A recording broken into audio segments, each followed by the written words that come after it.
watch 100 movies or shows now, don't you? No. One that reminds me of Josh. Yeah, it's Bobo. What? Oh my god! Still loves And it. there He was got nice feet. there was a lady there. She to this day Sherry laughs about it. But, you got nice feet. Walks in like he's a thug. He walks in like he's a gangster and he's like flipping his nose. And he walks up to the dude and he goes, "Yo, you got any pizza?"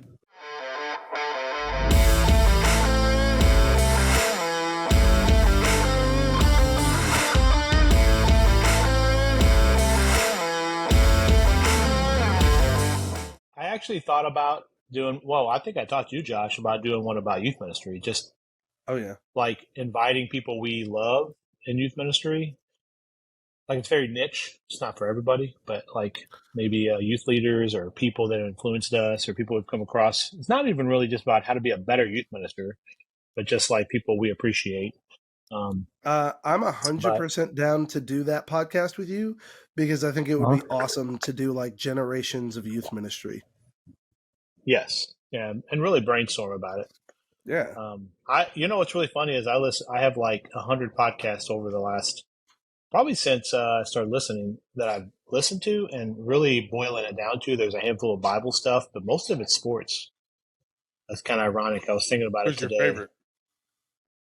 It's all Oklahoma football is my favorite right now, just because it's getting into the season.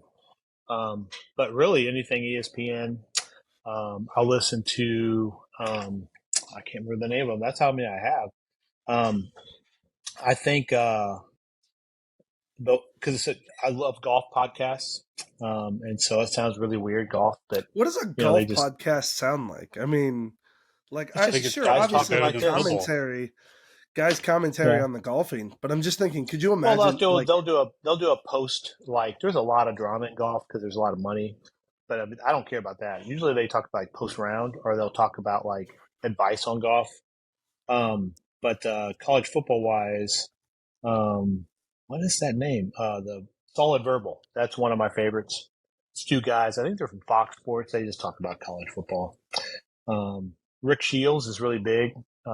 Like there's a lot of golf vloggers right now. Golf's really big, like not just pro, but I think it's probably easier to talk about golf than football.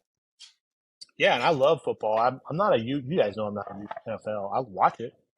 I don't have a team like I know you're a Chiefs fan, but I don't know what Bobby is. Oh, you're a Cowboys fan. That's right. Well, I'm a Cowboy. I'm a football fan, but I would say that I'm not your normal Cowboys fan. I have no. I never say that it's our year. So how's that? Yeah, we'll be one day. The Chiefs have been stealing it. The other one was like it's called Cover 3 podcast. I don't like those guys as much because they really bash they bash OU a lot. But I think they're Michigan fans. I think, aren't they? They're based out of Michigan. No, they're all over the place. Do you know Danny Cannell? He played a little pro. He's more of a college commentator. He played at Florida. He's on there, and there's a bunch of other like sports guys, reporters. So there's guys from Florida State. Anyway, they're just anyway. I what I was looking at is like I really do like sports. I like Ben Roethlisberger's podcast. It's pretty good. I've never listened to that one. It's called Channel. What was his football number? Josh? 7. 7? Yeah, it's actually on YouTube. Is Channel 7. That's what it's called. So it's pretty good. He just brings in like old coaches and players that he's had, and that's all he talks to. Yeah. Like, anyway, I was just kind of reminiscing about like, I listened to a lot of like, the Bible Project. I listen to some of the Download Youth Ministry stuff, just a little bit. But I really like the sports podcasts. Like, it's kind of interesting you guys talk about sports. So, I think it's a necessity that because I think our whole lives when we get together, sports is always getting brought up. That's one of the things that's always bonded the three of us for sure. Yeah, sports. Well, it is like for my family too. Like even if we just watch NBA, which we're not big NBA fans, but if sports are on with, more than likely we'll be watching it. Were you more of an NBA fan though with Jordan though? Can you admit that? Hey, can you? I know. Sorry. I didn't think Clark was Days going of to be Mike. home. Say that again, Bob. Would you say that you were actually more of a Michael Jordan era NBA fan? Yes. Because that's probably when I stopped watching. It was 2001 or 2. Yeah, I was. I mean, there's all that LeBron. Like you saw, I don't know if you remember at CIY, they were talking about how LeBron was better than Michael. It's like I'm more than Michael. Same. Michael Jordan. I think LeBron's great, but anyway. Look, I only have one thing to do, and that's to compare the two Space Jams. Period. Look at the two Space Jams. I don't know that one. Well, The first just look one, at them. the It's a Looney great Tunes? indicator of what the two legacies are. The second Looney Tunes is way bigger, way more dramatic, way more flair. It's LeBron perfectly, but it's just Mike was classic, just old school basketball. Yeah. It's Did good you guys stuff. see the Air movie that was on HBO? Oh, that was a good one. Well, I actually liked it. It was on Prime when I watched it. Yeah. Yeah. Oh, that's I Prime. enjoyed Yeah, it. not HBO. I didn't catch that one. It was actually, they said it was the least watched Ben Affleck film, is what they said. Ben Affleck, with that cast, they said that was the least watched film for every one of the characters in it. That's funny. I enjoyed it. Yeah, we watched it, our whole family, on a Sunday afternoon. We were like, eat lunch. I think it was Father's Day. He was like, let's pick a movie. And it brought up a lot of good memories because I grew up in the 80s and I wasn't a huge, shoe fan because we didn't have a lot of money for shoes. But I remember Jordans coming out and, in the late 80s, mid 80s. So for sure. Well, hey, Mike, Jordans I first want to say thanks for taking your time to come on here. What'd you say, Josh? Oh, I was just going to say Jordans were awesome. I remember, every time a pair dropped, I always liked, oh, those look so cool. But I couldn't keep my shoes clean, so shoes were never a thing I could get into. Well, Jordan's big in the 90s. I mean, early 2000s, excuse me. Oh, they're big every year, I think. Yeah, I can't think of a time when Jordans, when they drop, they aren't a big deal. Jordan has a huge, golf following. There's a handful of golfers that are he's got his own private $200 or $300 million golf course, and so and he bets $20,000 a hole. Oh yeah, it's huge. I learned it watching a show, and anyway, there's a bunch of Barack Obama. There's a bunch of really wealthy people that have this golf course. So golf's a big deal, but he's got a lot of people that are he pretty much just sponsors golf just for a handful of guys in his Jordan brand. So golf's Jordan kind of transcended even into golf. And so Clark plays high school golf and Jordans are huge. That's, a lot of people take Jordans and they want Jordan golf shoes. Yeah. Andy's in NASCAR now. He owns one of the NASCARs. What's up, dude? Yeah, that's crazy. He's Bobby, got so much money. You would not believe how tall that kid is. I would. I've seen pictures. It's like walking next to an oak tree, man. Mike is probably my height, probably 5'7", 5'8", and he is at Clark least is 6'2". Is he taller than you? 6'1" kind awesome. of cut? He definitely got all of the Clark genes. Yes, he did. So funny. I'm going to move a little bit. Is that all right? Yeah, of course. Oh, yeah. I don't want to mess up your show. I didn't think they would be coming in. Well, let me start by when Chuck was on, we really just started off with a story, but Chuck Simmons was on there? Lubricated the situation since it's a new. Yeah, he was on 3 episodes ago. Sweet, I'll have to go watch it. I think 2 or 3. It was he came on. We just pretty much did this, and we started it. What I'm going to ask you is I know what story that you would say is your favorite story about me. I don't know what it would be about Josh, but I think Chuck butchered the story. I wouldn't say he butchered it, but he didn't tell it as good as you were. More of a better storyteller than Chuck was. He leaves out really important parts, and I think the important parts are what told the story about the whole mission field. So, but what other stories do you remember? out of our group, like I remember at one time you had said that it's going to be hard to replace this type of group that we had in youth ministry. Yeah. And I mean, I don't know. I don't know actually how many other groups that you were before our group, but you really took heart to our group, I think, because we were so close. That, and I think we, you get a bunch of goofy guys around. Kind of just, it's just fun. And I feel like, so Sharon and I were talking today, and we were like, we always think of Josh in youth ministry because he's in youth ministry, but actually, Bobby, you were the first to really start coming to right. Wednesday night.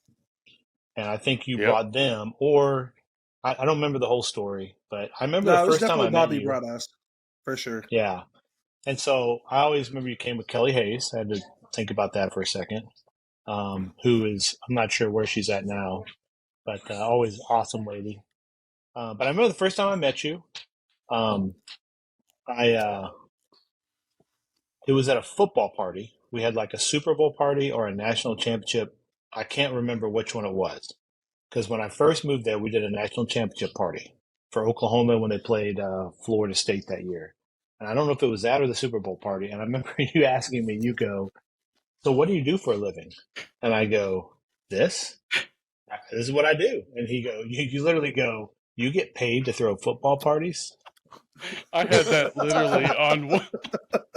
That was number 2 is my next story that I knew you were going to either bring up. It was either that or the mission field or the I would say the actual first trip I took with you was the plumeria spray.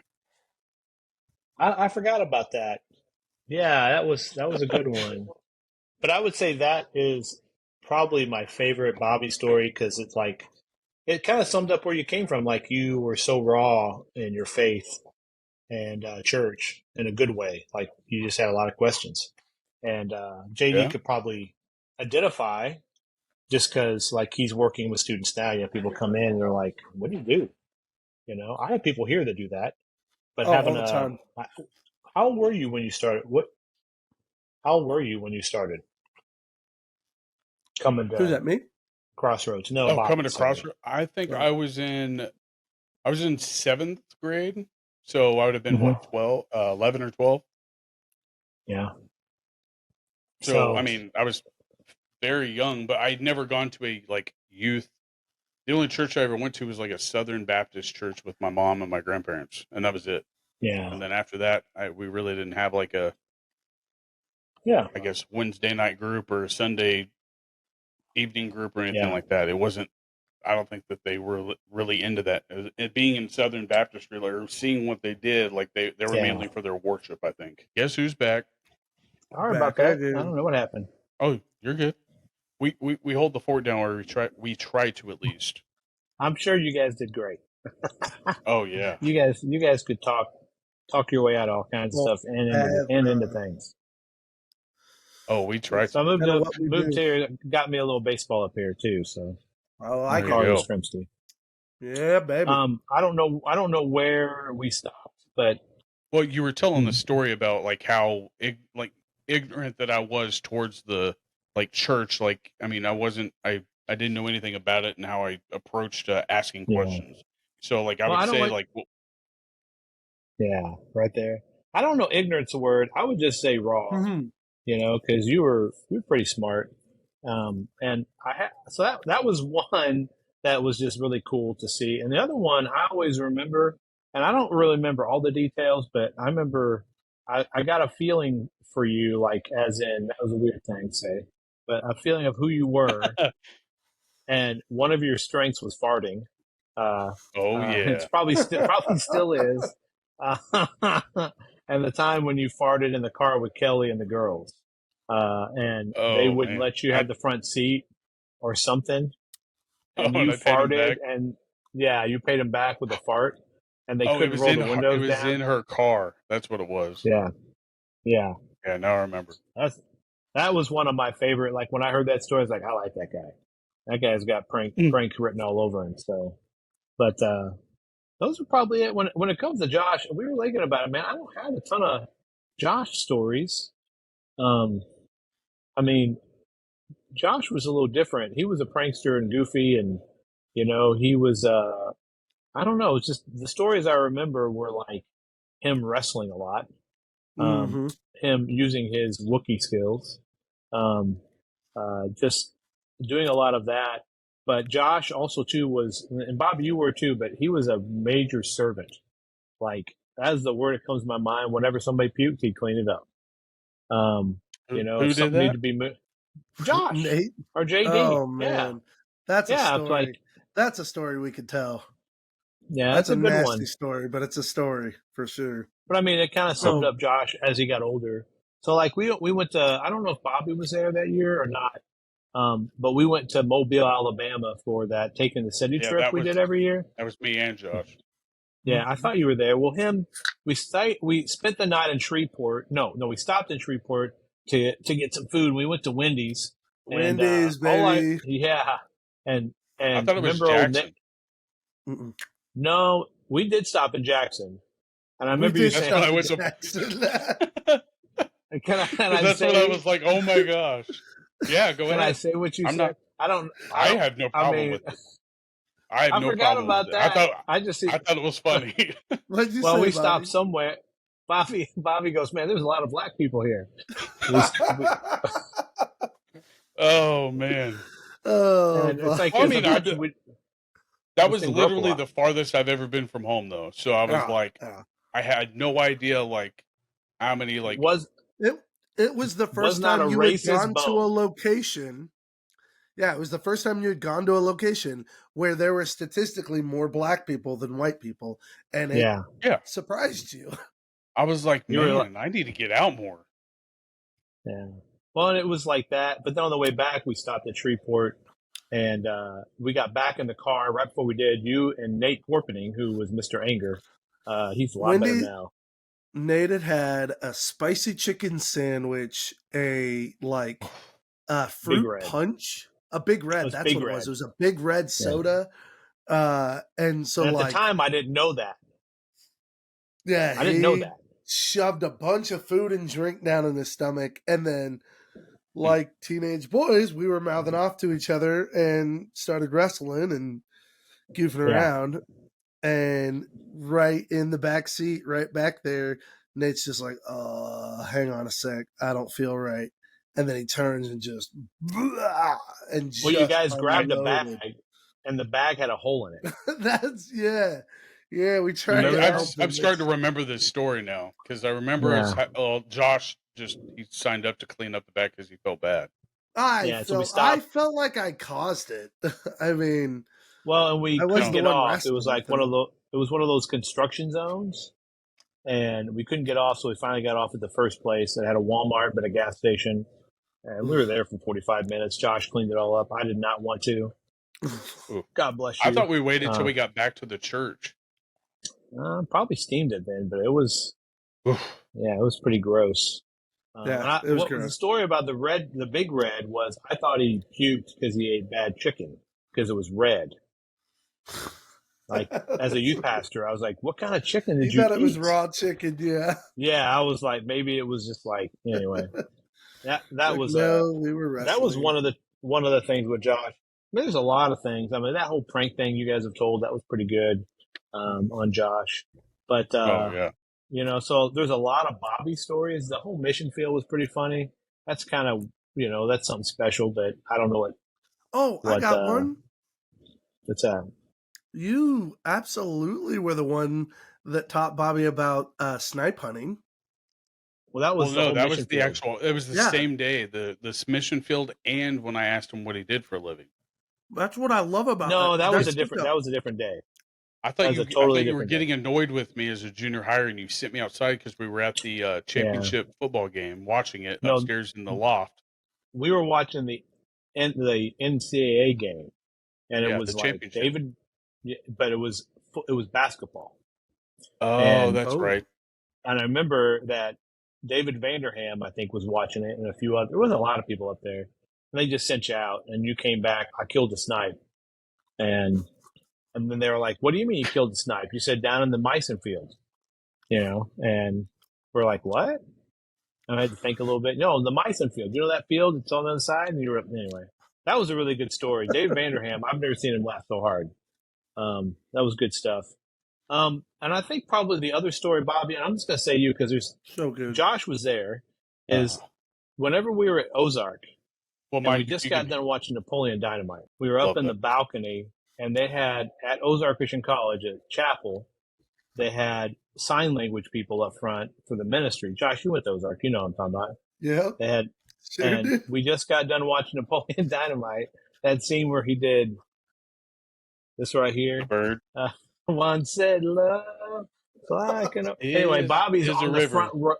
The river. And Bobby's on the front row of the balcony doing this. Like this. And he's full-fledged. Like, totally Napoleon Dynamite. And I was like, Bobby, you stop, dude. This is... He looked at me and smiled in his old Bobby way. That was a great story. I mean, that was just Bobby being Bobby. So, but if Jordan's not here, I think my favorite... Well, one of my stories about Jordan is we always look back and he had his thing about feet. Yeah. Always. Still does. Still does. To this day. Oh my God. Still loves it. He got nice feet. There was a lady there, she to this day Sherry laughs about it, that you got nice feet. So what lady is that? Because I swear to you, that's who I was trying to remember in my conversation with. That's it, Bobby. It's Chris Smucker. That's who it is. Who was the lady that her husband? Okay, she was like a physical assistant or a physician's assistant / like a. But they left the church. Her and her husband left the church and went across the street. And she gave me my very first sports physical, and I couldn't remember who that was, and I felt so embarrassed. I was like, "Oh my gosh!" Oh, Greg and Julie West. Yes. Oh my Lord. It was the most uncomfortable moment in my entire life, because then I had to see her at church the following Sunday. That's funny. Because she's like, "Do you want your mom in here?" And I was like, "Do I want my mom in here?" And I was like, "I don't want you in here." Drop your drawers, cough. Turn your head. Yeah, that was. He still has a State Farm business right off 30th Street, right next to the mortuary, I think. Yeah, Elliott Mortuary. Yeah, that's it. I don't know what else is around there anymore, but I know that's still there. Not much. You're not missing much, but I unfortunately moved back, but probably in good time. So, but I was also thinking about stories about you, and I've got probably a plethora of them. Oh man, I hope they're good. Well, this one stands out to me because like you didn't know, Jordan didn't know, and Josh didn't know, but I can't remember what trip it was. I think it was CIY because Jordan was with us, and we all decided to stay the night at the church, right? Because we didn't want to have to get up early to try to get around to go. So you, me, Josh, and Jordan decided to go to Dylan's over on 30th Street to grab some food because we're going to have some snacks while we were just staying. It was almost like a sleepover before we left for the big trip. Because I didn't like getting up early, and I was always late. So was Josh. I forgot about that. Anyway. Notoriously bad. Right, but we walk into the Dillons on 30th Street, and I'm talking like I walk in before everybody, and I see a guy that I know that's working the register, and this guy I've known for like many years before like I ever met Mike, Josh. Well, I think I met him after I met Josh and Jordan, but anyways, I'm talking to him, and Mike is the last one in, and he walks in like he's a thug. He walks in like he's a gangster, and he's like flipping his nose, and he walks up to the dude, and he goes, "Hey, yo, you got any pizza?" And what was funny is that he got so annoyed. He was like, "Yeah, it's over there." And what you didn't know at the time is that he talked like that regularly.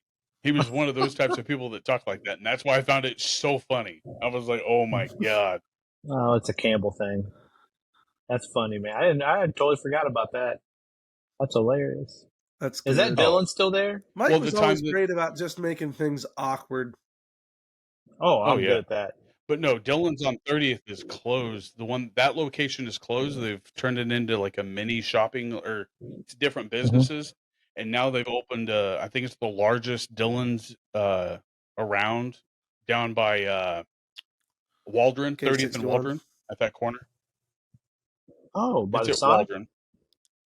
Yeah, right behind the Sonic. So that's the new Dylan's on 30th Street. So it's changed quite a bit. So, but it's Yeah, I went two back there stories. for. Whoa. Well, like the offices are upstairs, and they also have like a holding cell for like theft. It's pretty crazy. Whoa, That's cool. Yeah, it sounds like me. It sounds like something my little brother would do, Matt. What I was saying. We just do awkward things, and then we look back. So I'm going to tell you something, man. My brother Matt's in a mega church. Like, we're talking about the real deal. And we came to visit him a couple years ago, and he got these. What are those things? They're not do-rags, but they're kind of like tubes. Put them on your head. You can use them to protect your neck. They're kind of made out of like a stretchy material. What are those called? I can't like remember. a sweatband. It's like a sweat guard for like but they're football real players. big. But we just got done watching The Office, and he kept talking about Prison Matt. And I said, why don't you put that on and be Prison Matt, like prison Mike off The Office. that's funny. And he goes into a meeting like that, not knowing the atmosphere, and totally ruins the meeting. And him and the guy in charge got into it. Like, not get into it, but it was like they didn't have a good relationship after that. And it's actually become a folklore of the whole, like, their worship. I mean, they have like 12 worship pastors in this whole church. So it's like huge. And he's made little like air fresheners for the car. Pictures of him wearing that, called Prison Matt. So that's the kind of Campbell stuff that happens. Awesome. I don't remember doing that, but I could see it myself because I've seen my little brother do that stuff. That's funny. Well, all the stuff that you ever told us was just crazy. Like wiffle ball fights. You were from East St. Louis. Like that's. I mean, like you've always told that story, and I really didn't know. Huh? Yeah. It was North St. Louis, but still St. Louis. We said stay away from East St. Louis, but like there were so many things that we like probably learned from you along the way. Like, I mean, we wouldn't have known Tombstone. We wouldn't have known The Saint. We wouldn't have known. I mean, yes, there's a plethora of things that when I watched them, I think of Mike right away. You definitely introduced us to a lot of great film. I'm also going to add in that you traumatized us a little bit because I forever will have old Greg in my head because of you. And remember our conversation? Things like that. Who introduced us to old Greg, though? It was Brandon Bruner. Oh, that's right. It wasn't you. It was Brandon Bruner. But I'll take credit if I have to. It's pretty. You deserve credit because you made it awkward. You made it. You quoted it and made it so too much. Creepy. You can't do it anymore. Way too much. I guess I don't know the story. Oh my! I'll let you describe this old Greg at all. So old Greg is like a British. It's like a British TV show called something, and they did this little Mystery Science Theater 3000. But they did this like skit called Old Greg, and he was a man half amphibian fish and transvestite all in one. And he kidnapped this guy to live in his lair down the bottom of this lake. And it's just wants to marry him, wants to drink Bailey's out of his shoe. This is real awkward. Yeah, it's weird. It's very awkward. It's very British. And you go searching on YouTube, you can watch it, but it's not very, because it's back like, it just doesn't have good video quality. So yeah, it's definitely one of those like internet gems that like only a few people the first YouTube videos or something. Yeah, it's one of those kind of like their Saturday Night Live, but not live. It was kind of like little sketches, kind of like Dave Chappelle, a little bit like that. Okay. So, yeah, like that just kind of show where it was goofy, comedy. off the wall. Yeah. What's really funny is the guy that played old Greg.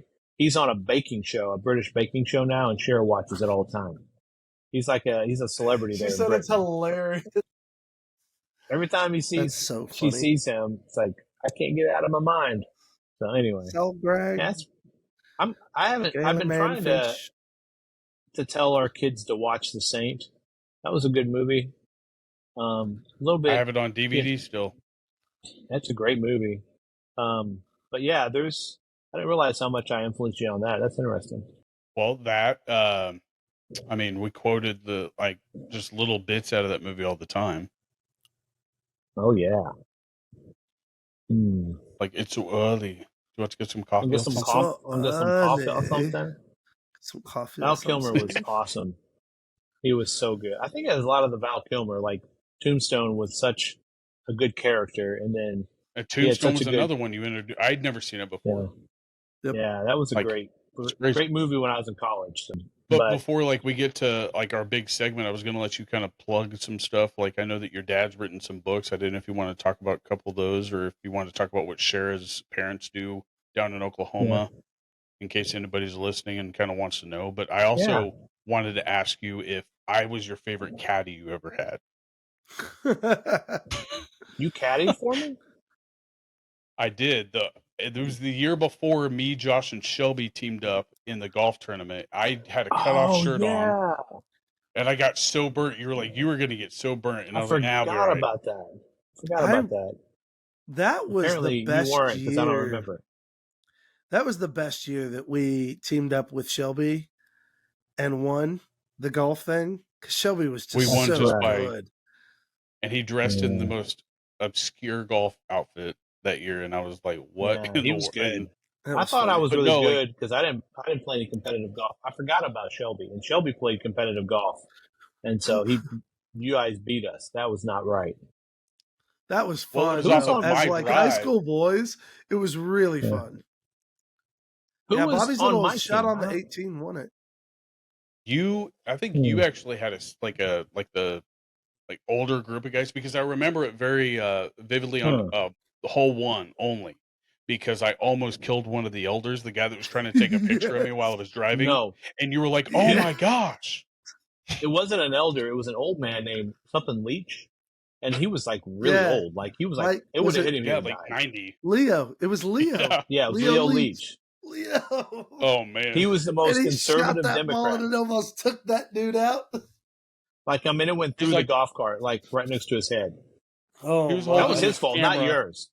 Yeah, and he was holding this camera, and I shanked the crap out of it. And he's like, "Hey, taking a picture," and he was like, and all I hear is you say, "You almost killed Leo." And honestly, it was his fault. I don't know why he was taking pictures up there. So I play golf as much as I can, and I am very cautious now. Like back then, I probably wasn't. I forgot about those golf tournaments; those were fun.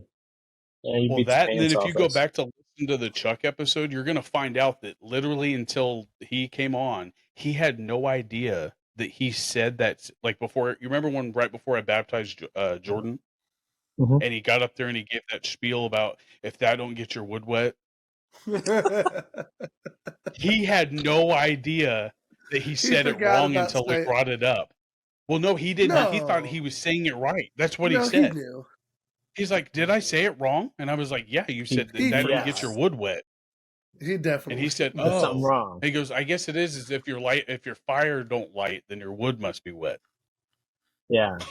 He said the other way around, where if your wood's wet, what you said was right. If that don't get you excited, your wood's wet. Yeah, if that don't get your wood wet.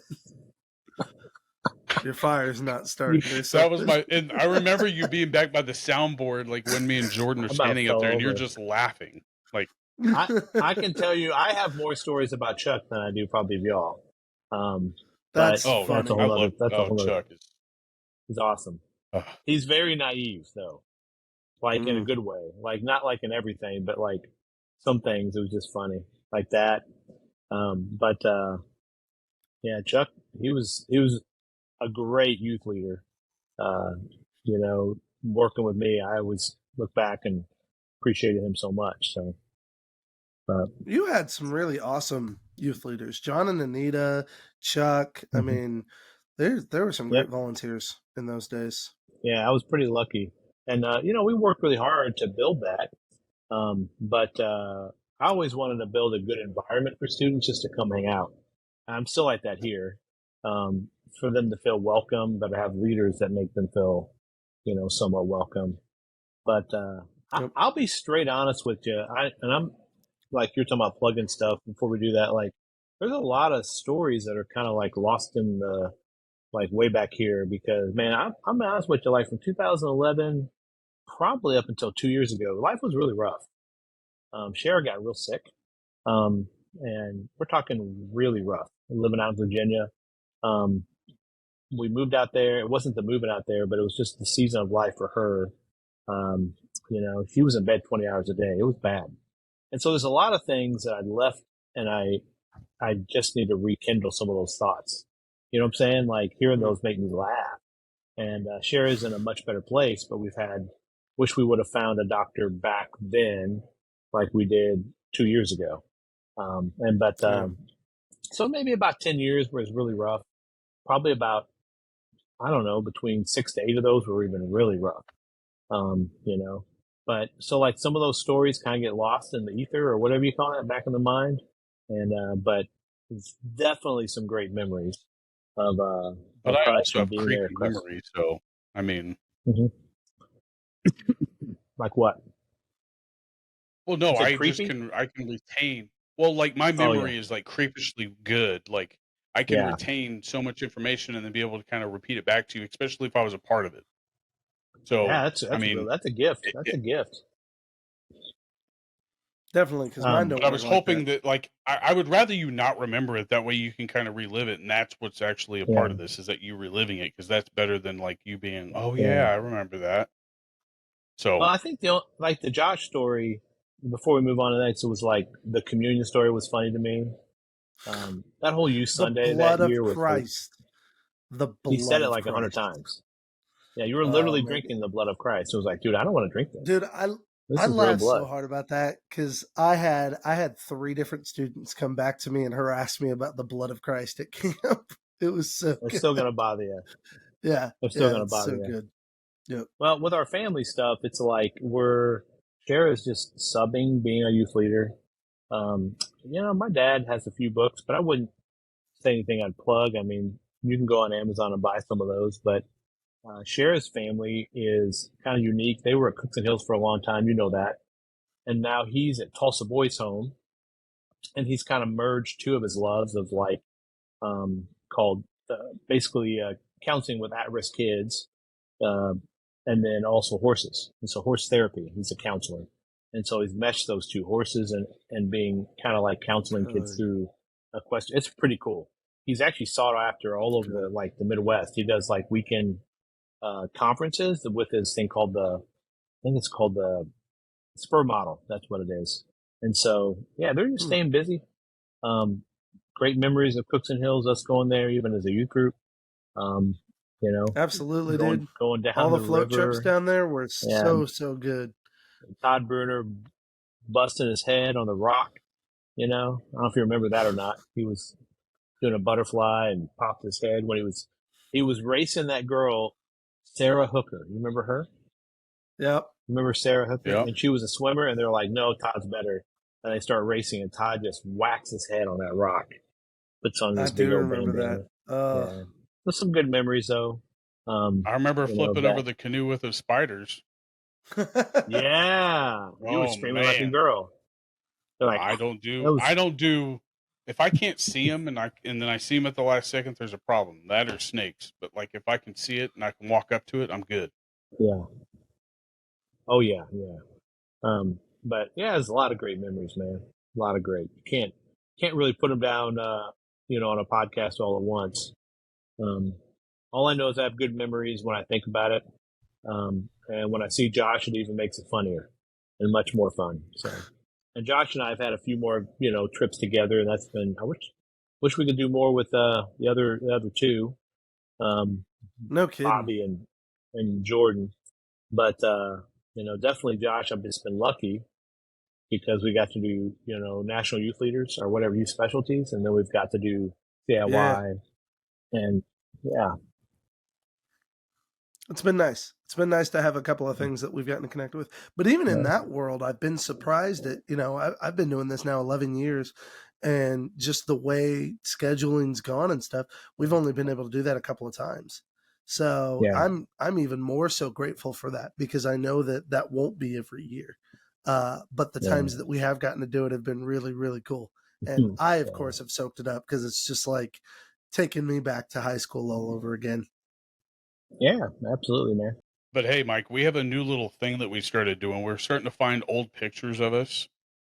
And what I do is I bring those into like the chat, and the goal is to try to make a meme. I don't know if you've seen this on like our Facebook channel or anything like that. But we're generating memes here, I've man. collected a few pictures here, and let me know if you can see that. I hope they're good. I see They're a the screen, best that yes. I could do since you didn't help. I'm sorry. I've been busy. Oh, whoops! What happened? Did it skip? Go back. Maybe it says Bobby's screen. Yeah, there we there go. we go. Let's meme. There we go. All right, here's the first one. We need a meme for this one. Oh my! I love cocaine.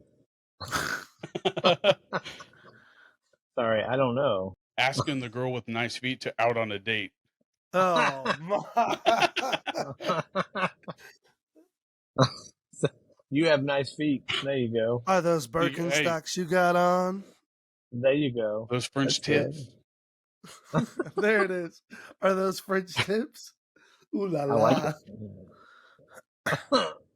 How old was he when you took this? He's got the. Oh my That's gosh! good. Oh my! So many things come to mind that Josh's behavior is like. He goes, "Is that stuffed crust pizza?" Is that stuffed crust Or pizza? Oh, that stuffed crust pizza? Who you I love calling me some stuffed sensitive? crust I don't know. This one's crazy. This is his man. wedding picture. This is one of his wedding pictures, Mike. It really is. You know how hard it was for me to not go to that wedding? Like, it was really rough. I don't doubt that for a second, man. I would have loved to have been there, but seen that picture. Man, You'd have had a blast. I'm getting lucky tonight. Oh, that's disturbing. Josh, did you have a shot or did you want? I'm gonna say only because I know what was at my wedding. I'm so excited to have a piece of that turtle's cake. Oh, Ninja how about Turtles this? cake? I remember. Turtle cake. It was a Ninja Turtles cake. That Ninja Turtle cake is calling my name. There it is. That is Ninja Turtle cake is calling. Let's get the ceremony over. That Ninja Turtle cake is calling my name. That's good stuff. Who needs a first dance? I want to buy that cake. Is that your football name? Is that your old line name? Freight Train? Freight Train. Yep, Yeah. that was. Gosh, Coach Nixon gave me that nickname in 7th grade. Diesel and Freight Train. They gave them both to me. Lobby Bobby. Is it coming up on your guys' end? Yeah. Yeah. I couldn't think of one, and I was trying to. I always try to make my own meme as I'm doing this, but it's almost unfair. But when I was trying to get it done, I gave up. All I can just think reminds me of the even, face that Mike. Oh, go ahead. It's a sound. It's not words that come to my mind. I'll play it for you. Oh Lord. I think this is it. Hang on. Like, I picture this to be that look that Mike said that I had when I was sitting between Courtney and Claiborne on that Taking the City trip. You remember? You said that I was just sitting between those two with like this Cloud9 look. No, it's not gonna play. Dang it! It's okay. So it's the crazy frog. Crazy frog. Have you ever seen that video? Yeah, the crazy frog video. Like, oh gosh, ring ding ding ding ding ding ding ding ding ding ding. You've never seen that video? I don't think I've heard that one. That must be like a TikTok sound or something. Oh, it is? Oh gosh. All right, well, here's one more since this one was I'm not getting that one. I'm not getting that one. Just a couple things. Oh no. Oh, this is my favorite picture of Mike. Oh yes.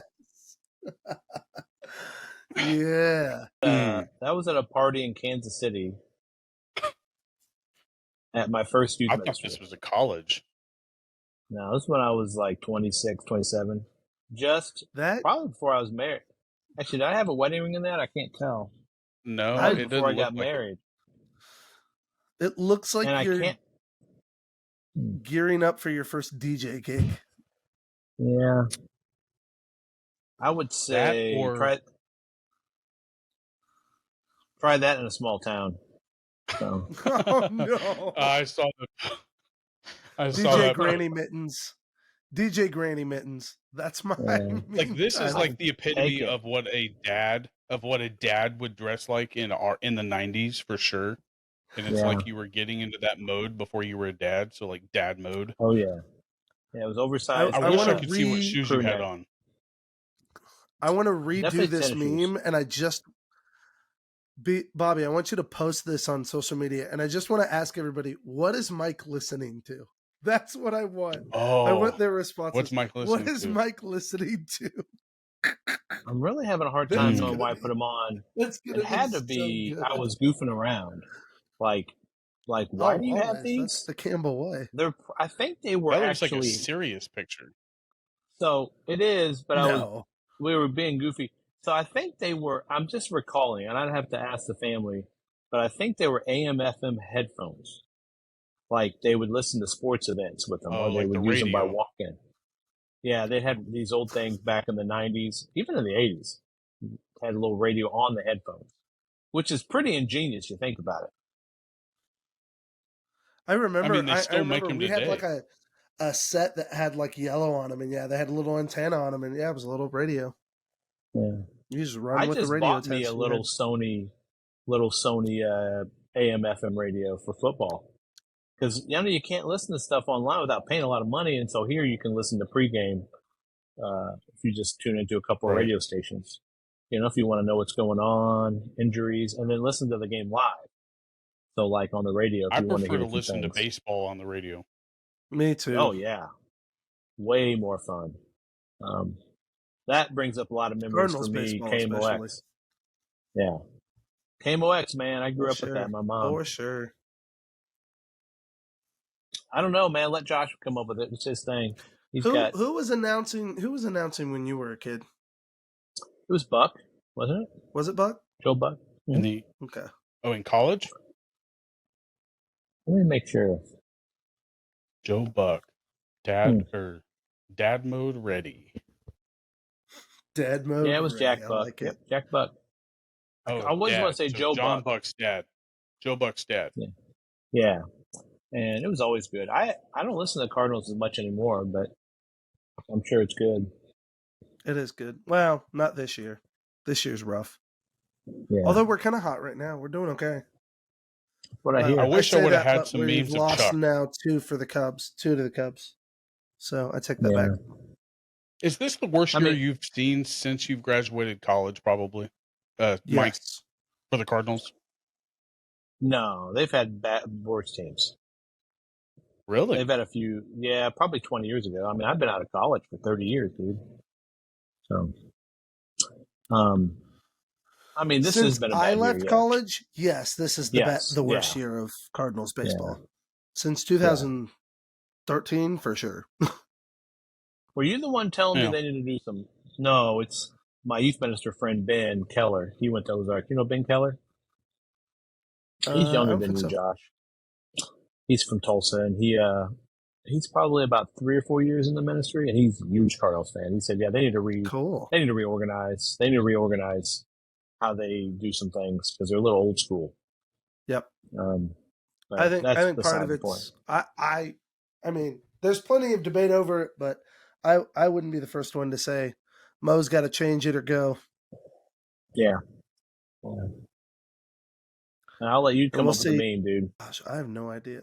I still think does it still show up on your guys' end? Nope. It's not showing on mine anymore. I was going to say. But for sure, it was definitely. What is Mike listening to? What's Actually, Mike listening to? The new Mikey. The new Wu-Tang album just dropped. Yeah.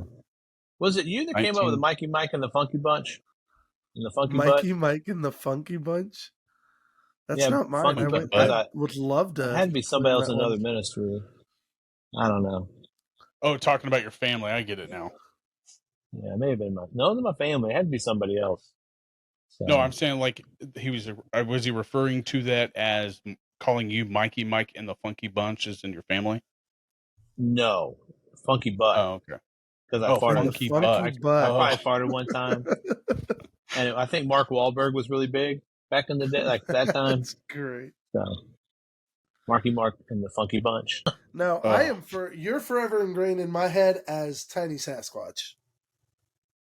Yeah. You had the best. That is what you will forever be in my head. Your Bigfoot walk is gold. I do. And you're about as hairy as Bigfoot. And I'm actually a lot more educated in Sasquatch than I was. I've done a lot of too much. I know too much about a bunch You of watch nothing. all those Sasquatch hunter movies or shows now, don't you? No, I don't do the shows. I watch a few of them, but I like podcasts. There's one that reminds me of Josh. Yeah, it's Bobo. What? Yeah, hunting or finding Sasquatch. He's like, that was definitely a squatch, bro. That's What? Bobo, dude. You're Bobo. Yes. Whoa, hold on. He's big. If you grow your hair out, you're at the same height, and like he walks around just like you do. Like you guys are the epitome of each other. Only he talks like a surfer dude from California. I totally agree. I've said the same thing. I've said he kind of has this Josh J.D. Miller type, like the way he talks, and yeah, you just got to go watch it. Now I gotta watch this. Yep. What's it? It's called Finding Bigfoot. Yeah, Finding Bigfoot. Okay. His big line in the show is that was definitely a squatch. Yeah. Well, there's two guys on that show that have a podcast now called Bigfoot something. Anyway, and he's on Bigfoot. That, so I'll maybe send it to you. I have to find it. It's on my phone somewhere. Yeah, the only Bigfoot thing I can get into is Harry and the Hendersons. That's the only thing I'm watching. Oh, Harry and the Hendersons was so good. Bigfoot and Beyond. That's the podcast. I'd be fine with them remaking that one. Yeah. Does he sound the same? Yeah, he sounds the same. I think he got cancers. I don't know. Something's going down. He got real sick, but he's still sounds like Josh in his own way. But I could tell you a lot about nothing when it comes to Sasquatch. Have you seen Sasquatch? Nope. But I love mystery, man. Do you believe that Sasquatch is real? I believe he can be real, or she can be real. She can. Ooh. Yeah, it's the mystery. It's all the mystery behind it. I love, you sit down and start talking about it. There's something to it. Well, I was watching a documentary, and they found a skeleton of something called like Gigantoropithecus, and they say that might be of what Bigfoot was, but they don't have enough evidence to say that that's what it is now because there's actually no bones that they're finding anymore. Yeah, it's like anything. You get into a rat hole and you start listening or watching or reading, and you start learning. In Oklahoma, Bigfoot's a big deal. It's an Indian, like historical stuff, and it's everywhere. Huge. That's where the Boggy Creek stuff was in Arkansas, but it's basically Oklahoma, same place. You go down to southern Oklahoma, southeast Oklahoma, it's huge. That's where they've had a lot of major sightings, at least in Oklahoma. Really anything from like Broken Bow all the way up to like Cookson Hills, which is Little Kansas. It's kind of a, again, that's crazy. It's a mystery, man. I'm going to say this, and this is just me. We had so right by our camp in Manford, Oklahoma, there's been a couple like classified, like written down sightings of Bigfoot that were by people that were local. And some of them were half a mile to a mile from the camp. And I'm not joking you. We had one night, this was before COVID, so it was 19, I think. We had a night that we could not explain. We actually closed down a camp. And we had a sighting of something we couldn't really understand by one of our kids. And then another person saw something, and they thought there was a person. No, they thought somebody was walking on the property, like they were thinking of like a person and having kids at camp. And then some other stuff happened that was, Bone. You don't know Bones. He went to Ozark too. He was there. It was just a weird night. So that's the closest probably I've ever come to anything being possible. Well, unless you talk about Josh with his shirt off at a youth trip. There's like no body hair on this body, and you know it. Yeah, I am the least hairy of the three of us right here. You should regret it, Bobby, because you became a freaking monkey man with your body hair. He did say that if I kept shaving my chest hair, that it would come back and bite me. And I did say that. It's not like it's nothing like yours is. Like it's not like it's not like the like scratch pad. It's like it almost looks like a comb over down the front of me, and that's it. So it's wild. I was like, oh man, all of Bobby's hair is like his beard. It just lays straight down. exactly. You know they have razors, right? Yeah. The razors are for quitters. Razors are for quitters. Yeah, you make fun of old guys until you turn old, and then it's like, man, hair's just going to keep growing. I don't take you as being old at all, but I mean, I do remember, like, I was like, man, you were a hairy dude. Yeah. You're like, wait, and I was probably a sophomore in high school, and you're like, you'll get there. I was like, oh man. You keep shaving, I think it gets thicker and more coarse. Just on your chest. I don't believe that about your beard, because I don't think that really ever worked for me, because I tried way early on and that didn't grow anything. Are you a beard oil guy? Yeah, I've Very been much so. He's a beard oil sent guy. beard oils. I've bought beard oils. I've won beard oils. I actually have a collab with a couple of companies. I give a lot of it away, like Josh. Yep. He's making this beard grow a little bit. So I mean, I have some questions for y'all. Mm-hmm. Oh, go ahead. Ask away. So I wrote them down. Sharon and I wanted to know about your families. I know a little bit more about Josh. Tell us about your families. Is that okay by y'all, or is that too? Yeah, absolutely. Most definitely. Okay. You want to go first, Josh? Sure. I mean, I'll go first. Yours is shorter, so. Yeah.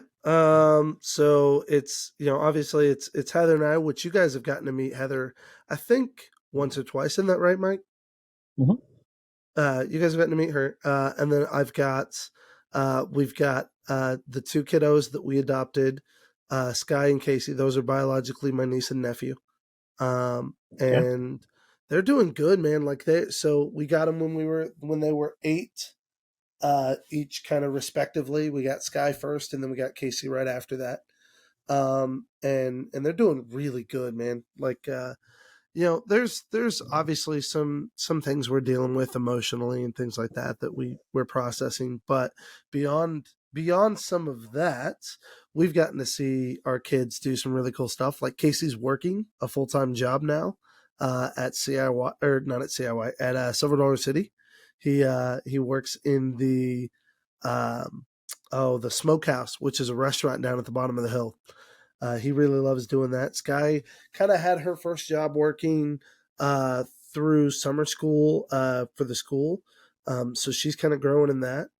But honestly, man, like our family is doing great. Kids are kind of discovering who they are. They're in their junior year this year, so they're really going to step into a lot of more like big future oriented stuff. Like Casey's looking at going into marine tech, so learning how to fix boats, stuff like that, because he thinks marine biology is what he wants to kind of pursue.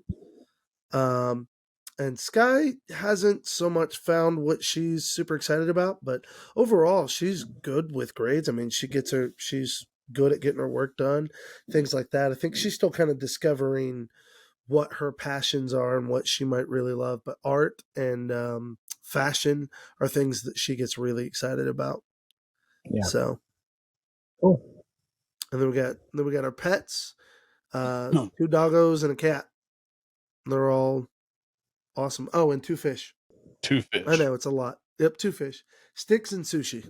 Well, you've never met my wife, Mike. No. The last time I think I saw you in person is I came back, when I was dating the girl in Great Bend. I just started at the prison. You hadn't left the Crossroads yet. You and I went out to Lone Star. Is that what the name of the restaurant was over there by now Arby's? Oh, yeah. It's next to Arby's. I think that was the last time that I saw you in person. I took you out to lunch. That's an insanely good memory, Bobby. And I'd gotten a tattoo, and then like I wore cutoff, of course, to the restaurant. So, and you're like, "Oh, you get a tattoo," and then that was awesome. But like, I don't know exactly when you left Crossroads, like to the year or anything like that. Okay, so that was literally when I left the prison and moved to Wichita. So, in that gap, I would move to work at Via Christi Hospital in Wichita, and that's where I then met my wife now, and she worked in the emergency room at St. Joseph Hospital. And I started in the ER as registration and filing and stuff like that. And then I actually chased a patient that was trying to run away. And somebody asked me if I wanted a job in the assessment center. And that's where I became an emergency psychiatric assessment center's mental health protection worker. Yeah. And then my wife and we got married in 2015 in Jamaica. We went and got married in Jamaica. She has 3 kids. We don't have any kids together, and I'm totally fine with that. I think I know that wouldn't have had the patience probably for kids. And then I left the hospital in 2014, and then started back at the prison as an officer again. Almost started over, and then ventured into the recreation department. So I began to organize and pretty much teach inmates how to officiate sports like basketball, soccer, softball, and all that stuff. And we did intramural tournaments and seasons and stuff like that. And my boss of 8 years retired last year, and then I took over for him. So now I'm the director of the department at the prison. Yeah. And that's where I'm at now. And one of Jamie's kiddos has a kid. So that technically means Bobby is a grandfather, yes. I'm not a grandpa. Bobby is a grandpa, though. And my wife is your age, Mike. So I guess you and I sort of have something in common to where how much older are you than Shara?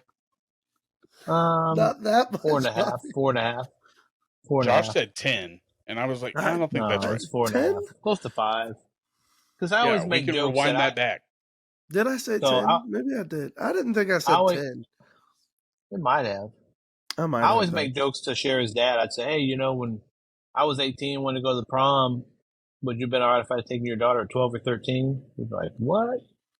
That's how I always I make that to my wife, and she would say, like if something from the 80s or 90s comes on, I was like, yeah, I was in 3rd grade. And she's like, I had my first kid. I was like, Bobby, you always liked older girls anyway. I did. Always. And she didn't believe me until like Josh and Jordan came into the pit, like until she met them. Like we had to explain it to her. It's like, no, Jamie, I promise you are one of a whole track record of this man has always actually dated girls so that he could get to know their moms. That's really how Bobby's operated.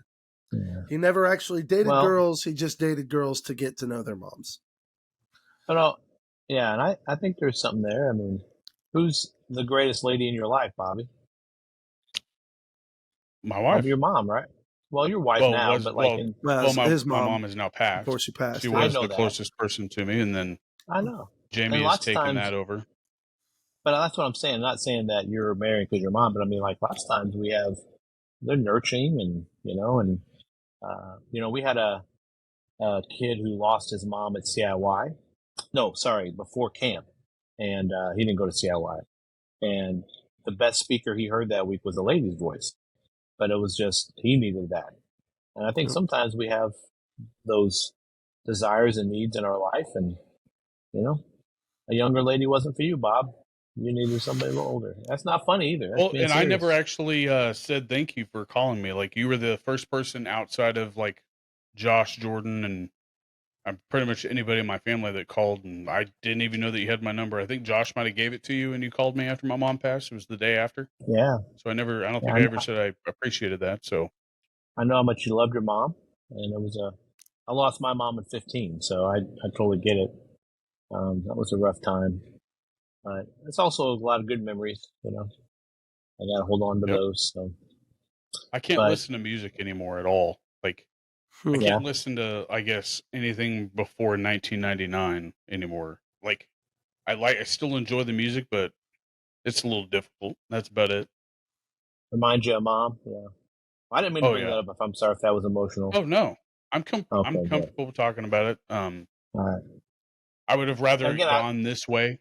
So I mean, that way I would rather have done that than me knowing that it was going to happen. Like, I couldn't have done that. Yeah. So I think it was for the best for me for sure. So yeah, well, and I have one other question, like, and I don't really know how to even explain it to people. I'm like, So what are you doing tonight? Because I told the guy I was going to play golf with him.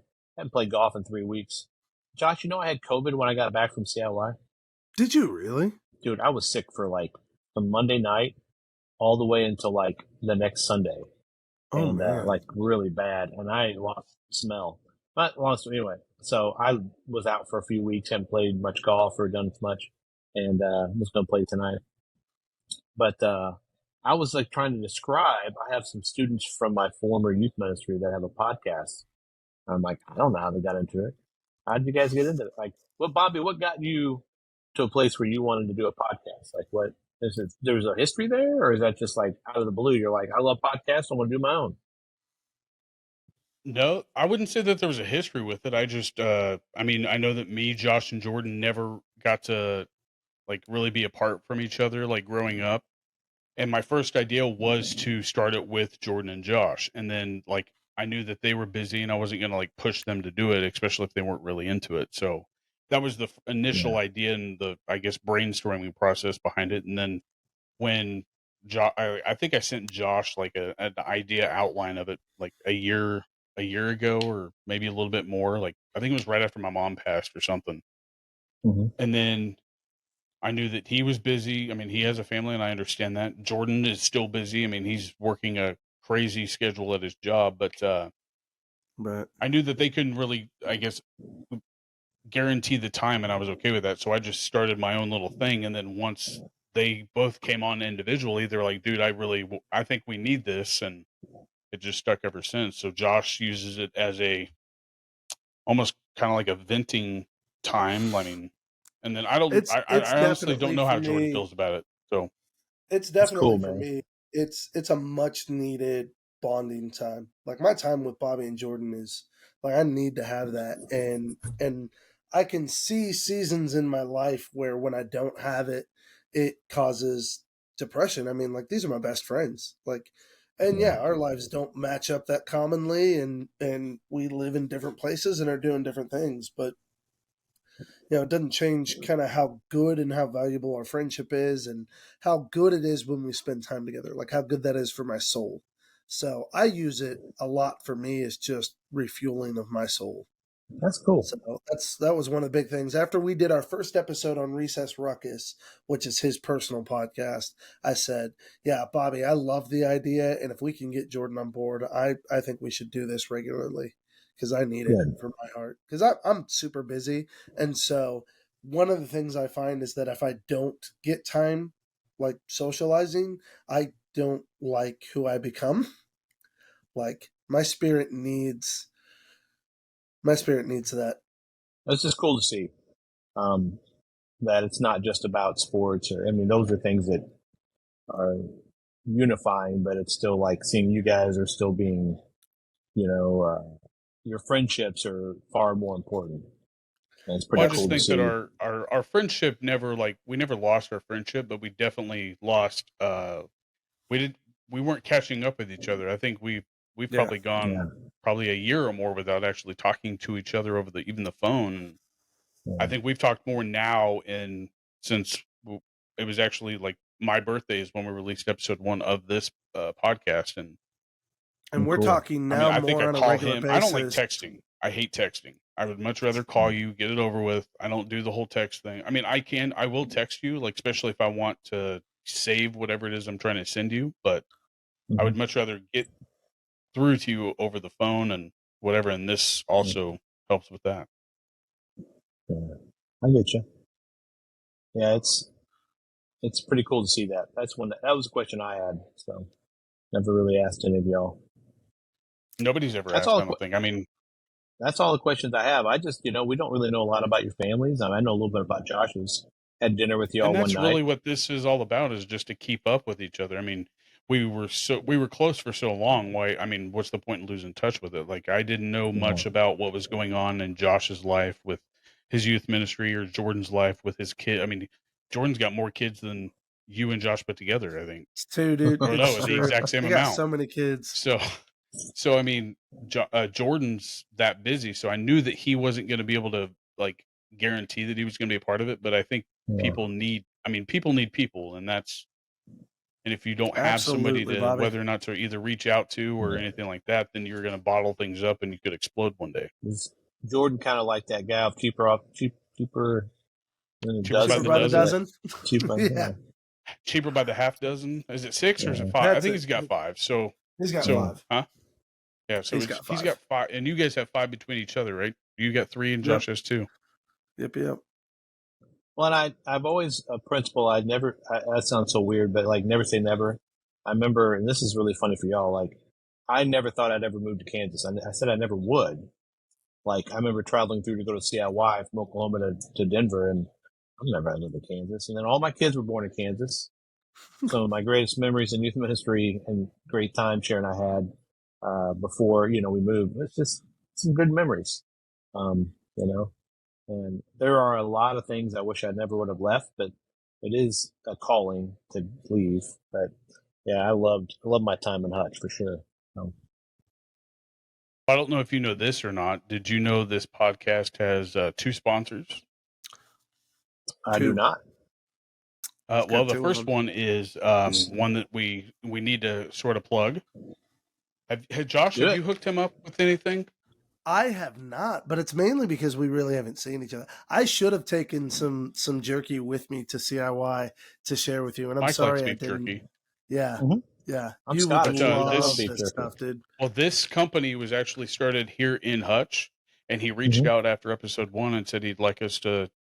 I mean, he'd like to support us. I mean, Bo is just one of those solid guys over at Primal Jerky, and he called Jordan and said, "Hey, I really want to support what you guys are doing." And right after I released episode 1, Jordan calls me and says, "Hey, Bo wants to support the podcast." And I mean, all it is like we don't get paid or nothing, and I would never ask for that.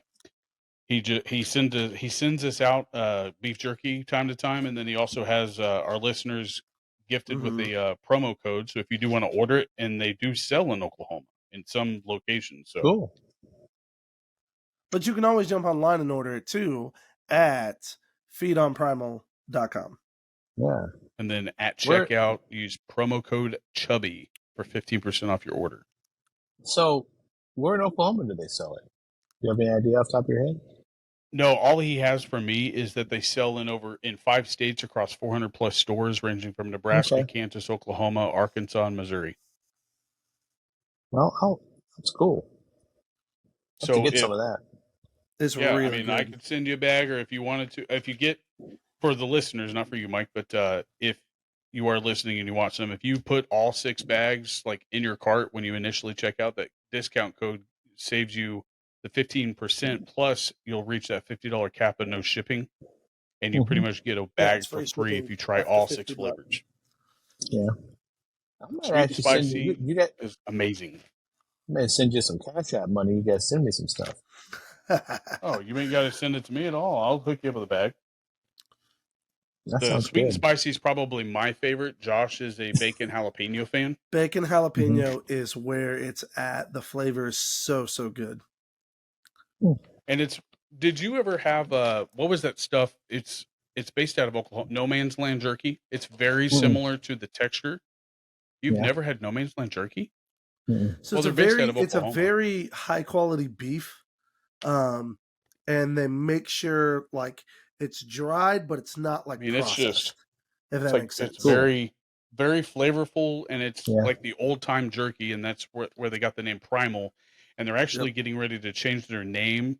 I mean, I don't know how soon that's going to actually be. They're changing it to Rage Jerky, and that's because they have a new product coming out with meat sticks, and their meat sticks they'll blow you away. Like Josh was by far, he said that he would actually start doing like a catwalk on a model's runway stage just so Bo would send him some more beef sticks. I like meat sticks a little better. I like whatever all it takes. beef jerky, but beef sticks. Some of you guys know it's cool too because it's works. not like. Go ahead. Oh, I was just gonna say that these meat sticks are like if you've ever done like Slim Jims or something like that. It's real like finely shredded, and it's kind of like as you're chewing it, it doesn't taste very much like meat. It just tastes kind of processed meat like flavor in a greasy sleeve kind of thing. Whereas their meat sticks, like it's a tiny little like sleeve, but it's chunks. It feels like it's chunks of meat that you're biting into. It's really good. It's really, really good. And whenever those come out, we'll hit you up. But I'll need to get your address and I'll mail it to you. Yeah, I'll do that. So I don't know if you guys know this. Cade and Reagan work at a meat shop. It's a meat processing place. They actually have a shop. They do all kinds of beef, chicken, all kinds of meat. And then Reagan works in the deli. But Cade actually turned it down, but he went to Oklahoma State and got certified to basically smoke meat and make beef jerky. He does it all the time. And they're opening up a smoke shop. Now they have their own because it's localized and, makes good money. And, but the meat sticks, those are always good. If you get a good quality one. So Primal. Well, after that, we normally talk about Primal beef jerky, and the website is www.feedonprimal.com. And the promo code is Chubby for 15% off your order. But we talked a lot about sports right before we started this, and I mean, there's really not much that we normally have like a direct thing to cover. But I know there's things that have you watched the new documentary Quarterback, or it's a docu-series on Netflix? It's in my queue, on my my list. It's good. I just finished. It's gonna make you like Kirk Cousins a lot. The only thing I don't understand is why do they have Marcus Mariota quarterback? Like Marcus Mariota just blows my mind. It's just they wasted a whole season on one quarterback when they could have had a backup if they were thinking about it. But Kirk Cousins, I've got way more respect for Kirk Cousins now than I ever would have thought I would have ever had. Just the type of person he is. Cousins now, granted, he does have cameras. He has cameras on him, so you don't really know if he's being true, but it comes across as being very honest. True. So that's him. That's who you're seeing. Who you're seeing, Tim. Is it kind of like you guys already? Have you guys seen the Full Swing Golf one on Netflix? It's kind of like, I don't know if it's the same style. Oh, that's the one where they have they follow Jordan Spieth, and then every episode is different. I think, isn't it? Yeah. So they talk about different players and what it's like to be on the PGA and how they got there, and you learn to hate players and love players. I've seen it. I've seen it, but it's not. It's nothing like that because they actually only have 3 quarterbacks that they're actually following, and every episode they're kind of looking over their shoulder at what they're going through on a day-to-day thing. Yeah, it's kind of following them through a season and kind of all the ups and downs of the season. And I don't. Please, Josh, don't take that. I'm not taking a knock at the Chiefs because I love their head coach, but I am not a Patrick Mahomes fan. I am not. Really? I think he's a great talent, probably one of the best there is. But his brother and his wife or his fiance and him, I could write a book about how much I dislike his You're not wife. the only person that has had plenty of things to say about both Jackson and Brittany Mahomes. Well, and then I remember him in college. He played against OU a lot, and he was good. But he was just such a crybaby all the time. Had a big comeback against. Was that OU or was that Texas? It was Texas. It might have been OU too. Well, it was like a comeback. There was one year, behind win. Yeah, him and Baker played against each other, and it was like the highest scoring game of all time. And because you had 2 teams that had no defense. But no, that's why I saw it, and I'm like, I have it on my queue. I'll watch it. But Patrick Mahomes, just I have a lot of Chiefs fans at our church, so I have to be careful what I say. Well, did you ever watch that movie about Kurt Warner? Ooh, no. yes. Yes, I did. Yeah, I did. Yeah, I love Kurt Warner. So for sure. The comparing him to Kirk Cousins is I see a lot of Kurt Warner in Kirk Cousins. Kurt Cousins, very their similar religion beliefs and the way that they go about their daily life. Now, granted, it didn't really do that in the movie, but it's a great movie if you haven't seen it. I'll have to go watch that now because I love Kirk Cousins. Mm-hmm. Kirk definitely shines in this one. You see his process, and you just see kind of his character, and you really like it. Yeah. You really find out how bad Brittany Mahomes is, because if you take Kirk Cousins' wife and Brittany Mahomes, it is kind of funny the comparisons. Opposites. Like of the 3 on the films, Brittany's clearly of the 3 wives. She's like Brittany's a young the Karen. one that seems like she's the hardest to handle. Yeah, just the most fresh. And not that Brittany's a bad person or anything. She's obnoxious. No, I'm not saying man. She is obnoxious, and she even has to address it in the show. She talks about like that all of the fans got after her after she started posting her videos of her going nuts in the in her little booth that they have. The press box. Yeah. Yeah, press box. Thank you. Well, here's the The thing. Every complete time I opposite. see Patrick play, they show the Chiefs here all the time.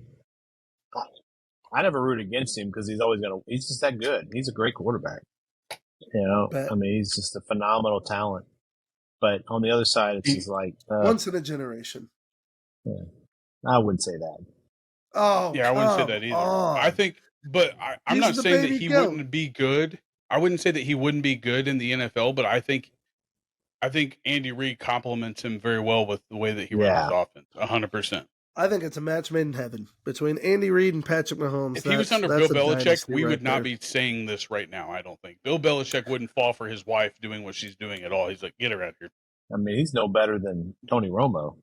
So. That was a joke. Okay. I would never go that far, but I 100% believe Tony Romo is an underappreciated quarterback. Like, for what he did. Dude, listening to him as an announcer, you can tell the guy clearly knows football. He's one of the best announcers, but he needs a job at defensive coordinator 100%. If he can call plays like that, 93% of Tom Brady's plays were called all by him before the ball was snapped. Yeah. I was just doing that to Raz, JD. I don't care. I know you're a Cowboys. That's always you want. That's another thing about this podcast, though, Mike. We actually get a chance to make fun of each other like we used to. Like, I don't know if you've seen any of the shorts or anything. Like, Jordan, he is ruthless. It's basically just Jordan, like, raising me. That's just raking me over the coals and embarrassing me. I'm sensitive, though. That's what the guys say. So Jordan said that, not me. You're just nicer. Is that what it is? I'm just I think you're more empathetic, but I wouldn't say you're sensitive. I don't disagree with that. So I don't know how much you follow MMA, Mike. I don't believe that it was ever a lot when we were doing that. But what do you think of the Elon Musk versus Mark Zuckerberg matchup in the octagon? Elon Musk would tear him up. Because of weight or because of he is, but do you think it's because of weight and I guess? All right, so I don't know anything about MMA. My family, so my dad has 2 doctorates, loves WWE, and so I grew up with WWF. That's as close to wrestling as I get, is Hulk Hogan. I had no idea. And you guys love wrestling. Like your brother was a wrestler. Your brother still is. It still is. And so like I'm kind of against. I know. But so I've kind of like fallen away from it. Probably the closest thing to wrestling is watching movies from The Rock. Like I don't know much about. So MMA, my brother works in a gym in Amarillo on Fridays. It's an MMA gym that they do like training. And so that's as close to we've talked about. I don't know much, but I would say Elon Musk would win. Zuckerberg just seems like a twig. Zuckerberg actually Oh, go ahead. Is it a real thing? Like, is this like a...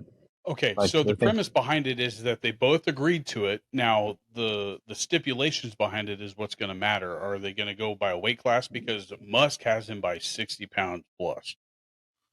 So that's a big weight gap. But I think that I'm not ever going to count Musk out, but I think Zuckerberg wins only because of how much he's taken into jiu-jitsu, like 100%. He's legitimately, I don't think he's a black belt. I don't know what color belt he is, but he won a jiu-jitsu tournament. And the dude has gone, he's vested in jiu-jitsu like he was Facebook. It's pretty amusing to watch. I mean, granted, I'm not into the whole like nerdom like Josh is. Like I would never have wanted to know anything about Zuckerberg, but I watched this, I guess, sort of like make itself up. And then I bought a shirt because I had some cash, pay, whatever, Samsung Pay cash to blow. And I bought the shirt. It was like the old Muhammad Ali style, like Ali versus Frazier or whatever. And it's Zuckerberg versus Musk. So the UFC is very vested in it by already making shirts. So I think it's either going to happen, but even if it doesn't, it's happening day to day with social media. I mean, Twitter versus Facebook and so on. Twitter will never make it what Facebook is, I don't think. All right.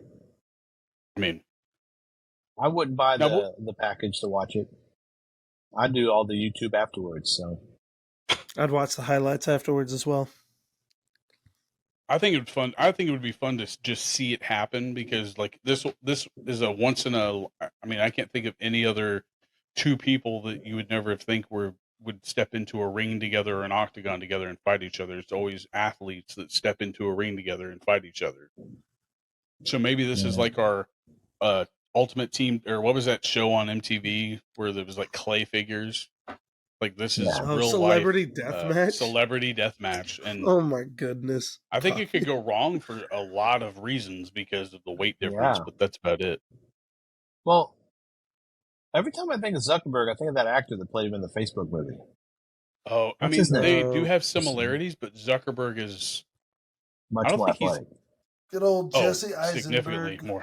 Yeah, I only remember him from Zombie. Zombieland. Zombieland, yeah. Yeah, because we watched that like 2 nights ago. We had it on a bunch. Clark had a few friends over. They wanted to watch that. Anyway, yeah. What's your take on it, Josh? Because you seem like you're really into MMA. No, not really. Oh, okay. Maybe I just misunderstood.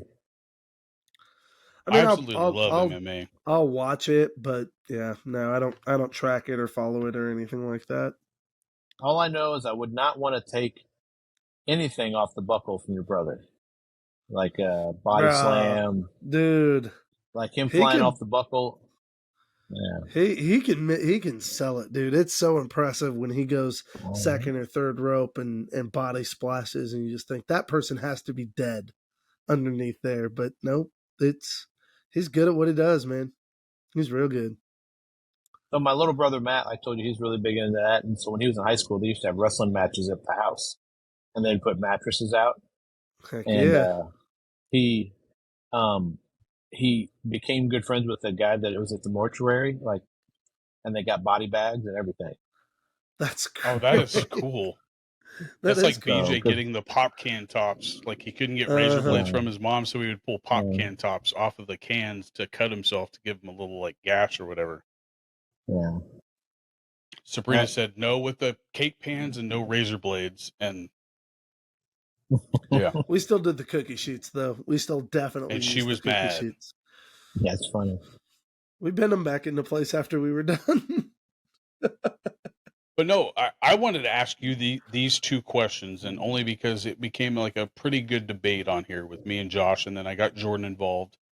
And I wanted your take because I think that I think I already know your answer to one of them, only because you've said it before in conversation. Even growing up around you, I kind of know what your answer is going to be. But the first one I want to ask you, what do you think the greatest award in sports is? Like not just for what you get and why you get it, but why, like the idea about it, everything that's around it and surround like the history and everything. What award would you think would be, I guess, pedestal above all of them? Well, I mean, just because everybody else wants it, even football, basketball players, it's across the world is the Masters. Masters tournament in golf.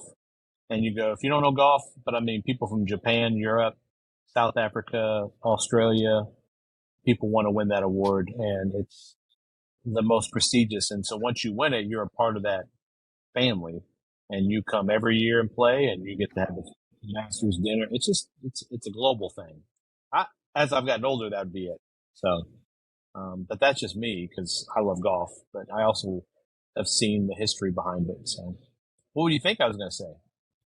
Well, that one I didn't know, but I know on this next question, I think I already know your answer, and that's, I mean, kind of where we're going. But just to kind of touch base with what you were saying, Josh sort of kind of agreed with me at the end, just because of the history around it and what it's about. I was saying the Stanley Cup, and I think that if awards were, I guess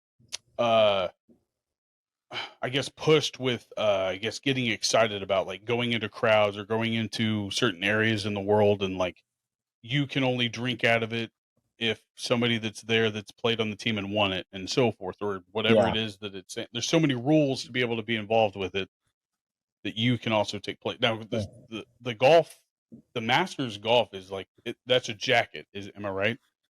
The jacket, and it's a life. I mean, Right. all the rules that go behind it, and it's more of an individual sport. Well, not more. It is an individual sport. So, like team sports, that's totally different. But I would definitely say that would be the one that it's coveted by. I mean, look at Steph Curry. Look at all the athletes that tried to be like golfers. Yep. Michael Jordan down. Look at Mahomes. What was he doing a couple years ago? And doesn't that just mean though that golf is like the side hustle of every athlete, anyways? Yeah, but it's one of the most difficult things. Like, and seeing other athletes try to play golf because it's fun. And it's a leisure play sport, for a though. long time.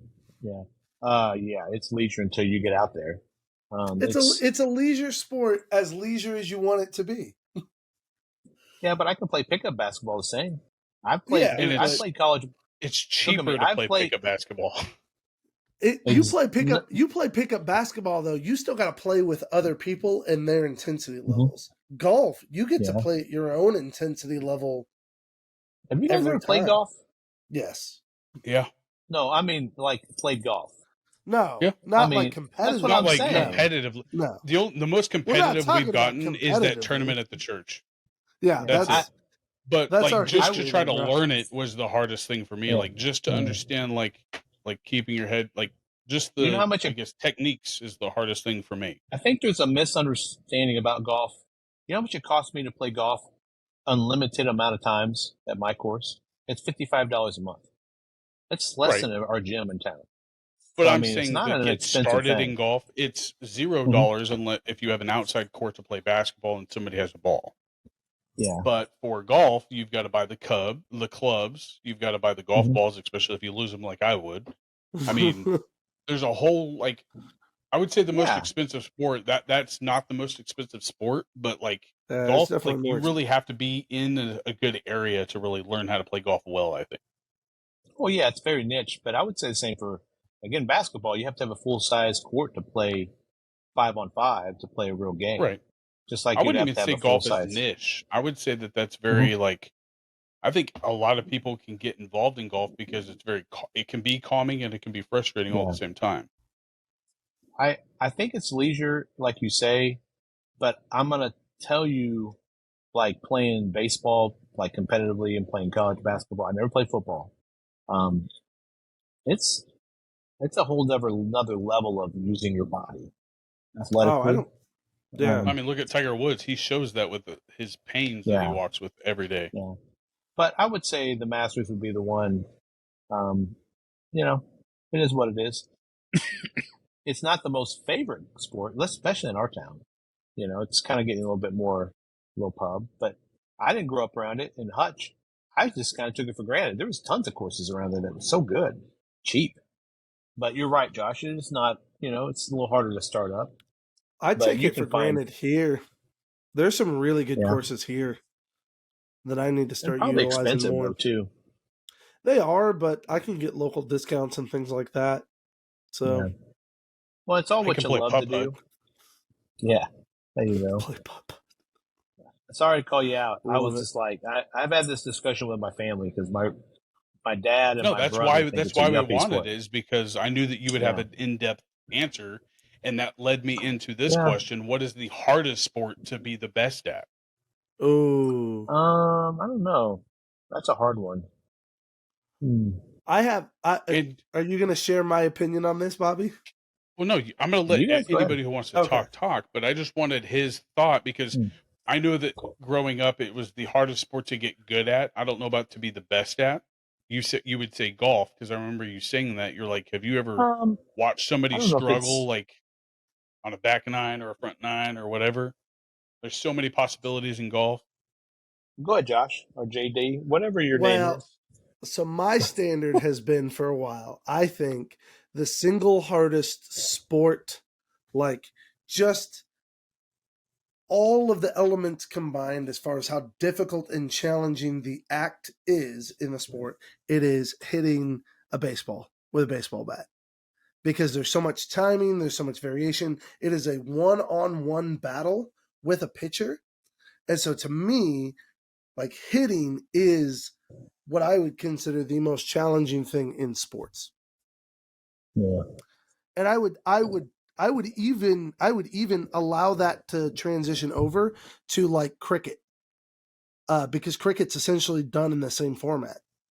In that it's one-on-one, it's bat with a tiny ball that you're trying to hit. They're throwing different patterns and different variations, different speeds, things like that. So it truly is like this battle, a one-on-one battle. And I think swinging a bat at a ball is the most challenging sport element, in my opinion, with all that comes with it.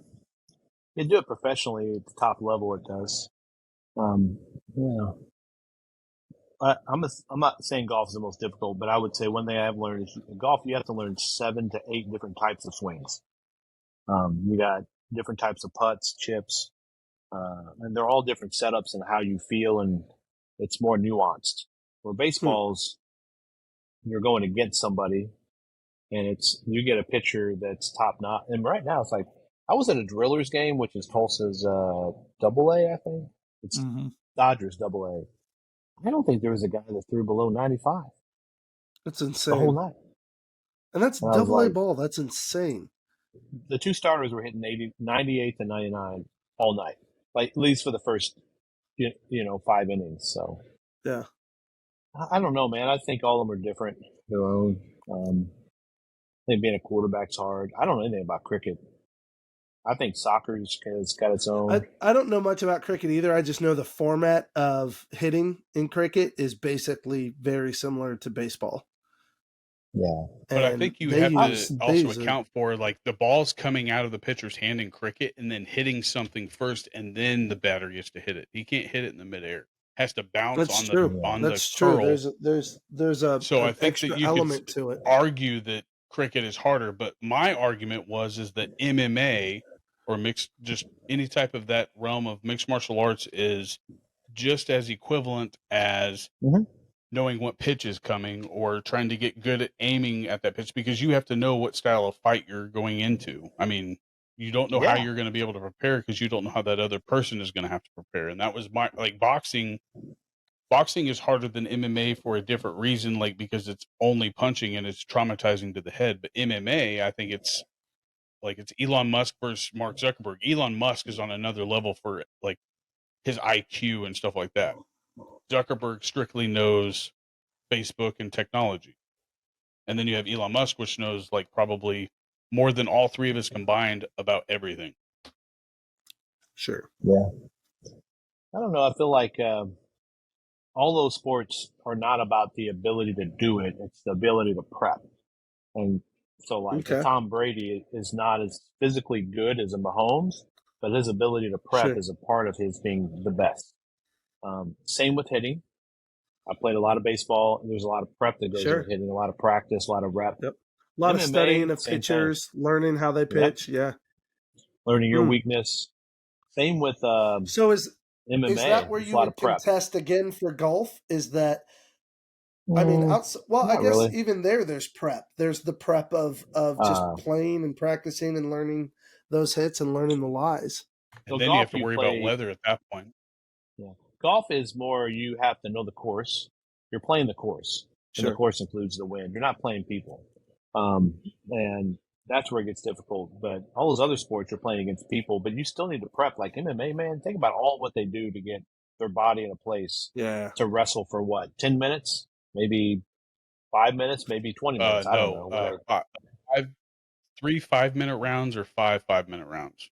Yeah, so I'm thinking boxing so is maybe 15 a little minimum. Yeah, 15 to 25, depending on. Yeah. So boxing is, I think they're at 12 rounds now. Yeah. Oh, yeah. I would minimum say of 6 weeks for a camp. In high school here, I had the most respect for our wrestlers. Just what they do to get prepped, at least in high school wrestling. Just because they have to lose and gain. To me, seemed like it had the hardest amount of like workload to it. Yeah, for sure. High school, I mean, it's all high school different. sports, wrestling seemed like it was the hardest sport. Yeah. I was not up for it. I watched you cut weight so many times, Bobby. I was like, no, thank you. I am not Well, I had to interested in quit that. one year because I developed ulcers because I dropped it was like 36 pounds in 2.5 weeks to make weight. But I would say that was the more physical demanding of the sports that I've ever done. But I would say the hardest to, I guess, wake up and say, yeah, I want to go do that again was probably swimming because of, I mean, it was a full body workout every time that you were in the water, not just wrestling. Do I have to cut weight this week? I have to work on drills this week and so on. Swimming, like you're working all pretty much your entire body, 99.9% of your body every time you're in the water. So Yeah. that's the only difference between the two. But the cutting weight thing is the hardest. Yeah. Like with golf, it's like a lot of prep and practice, but there's like, I bet you I can come up with 10 swings that you have to learn to be really good at golf. Probably 3 you can be a hack, but when you get to the pro level, and we're not talking about different swings like you slow down or you hit it left or right. We're talking about how you set up, how your grip, your posture, all those things, but they're all different. And I never realized there was that many shots. From a driver to a 3-wood to an iron to wedges to putters, and then different lies and what you hit. They're all different. And, everybody has different theories. But I think every sport, but I don't know, the most difficult, that's hard. For me, it would probably be wrestling. And it's not the most difficult. It's the most difficult to be great at. Yeah, that's true. I guess to be the greatest person in that, I guess. Oh, everybody says that they're the greatest of all times, like Michael Jordan. He's not the greatest of all time. He's the greatest basketball player of all time, not the greatest. Yeah, exactly. I wouldn't say he was the greatest athlete, but like almost like you said, it's not necessarily like if you can accomplish it, it's getting prepared for it. And that's where you could argue that LeBron is the better athlete. Michael Jordan is the better basketball player because who are you going to pick? I would rather have Michael Jordan on my team, a straight up killer, than a guy who has the ability to do stuff but still doesn't know how to do it. Yeah.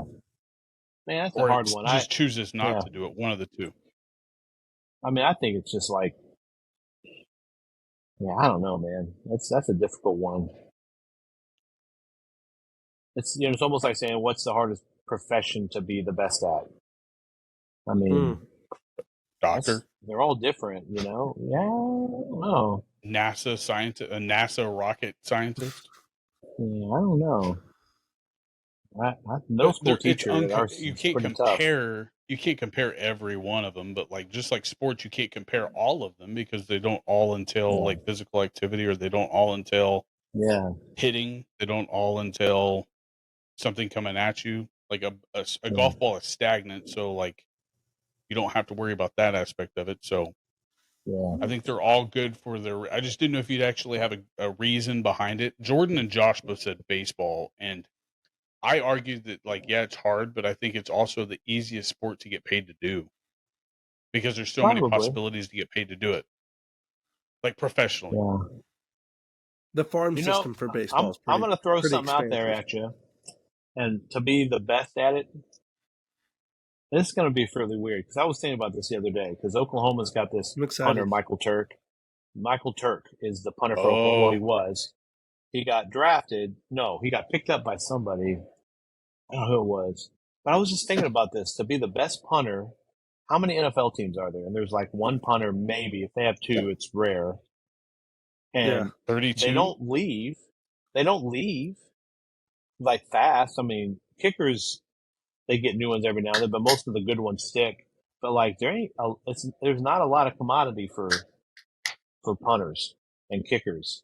You better be pretty darn good. And like some of the best punters of all time, your kicker is also a punter. Yeah. And so because Michael Turk is off the charts awesome. He came from Arizona State, and his uncle was a punter for the Vikings, I think.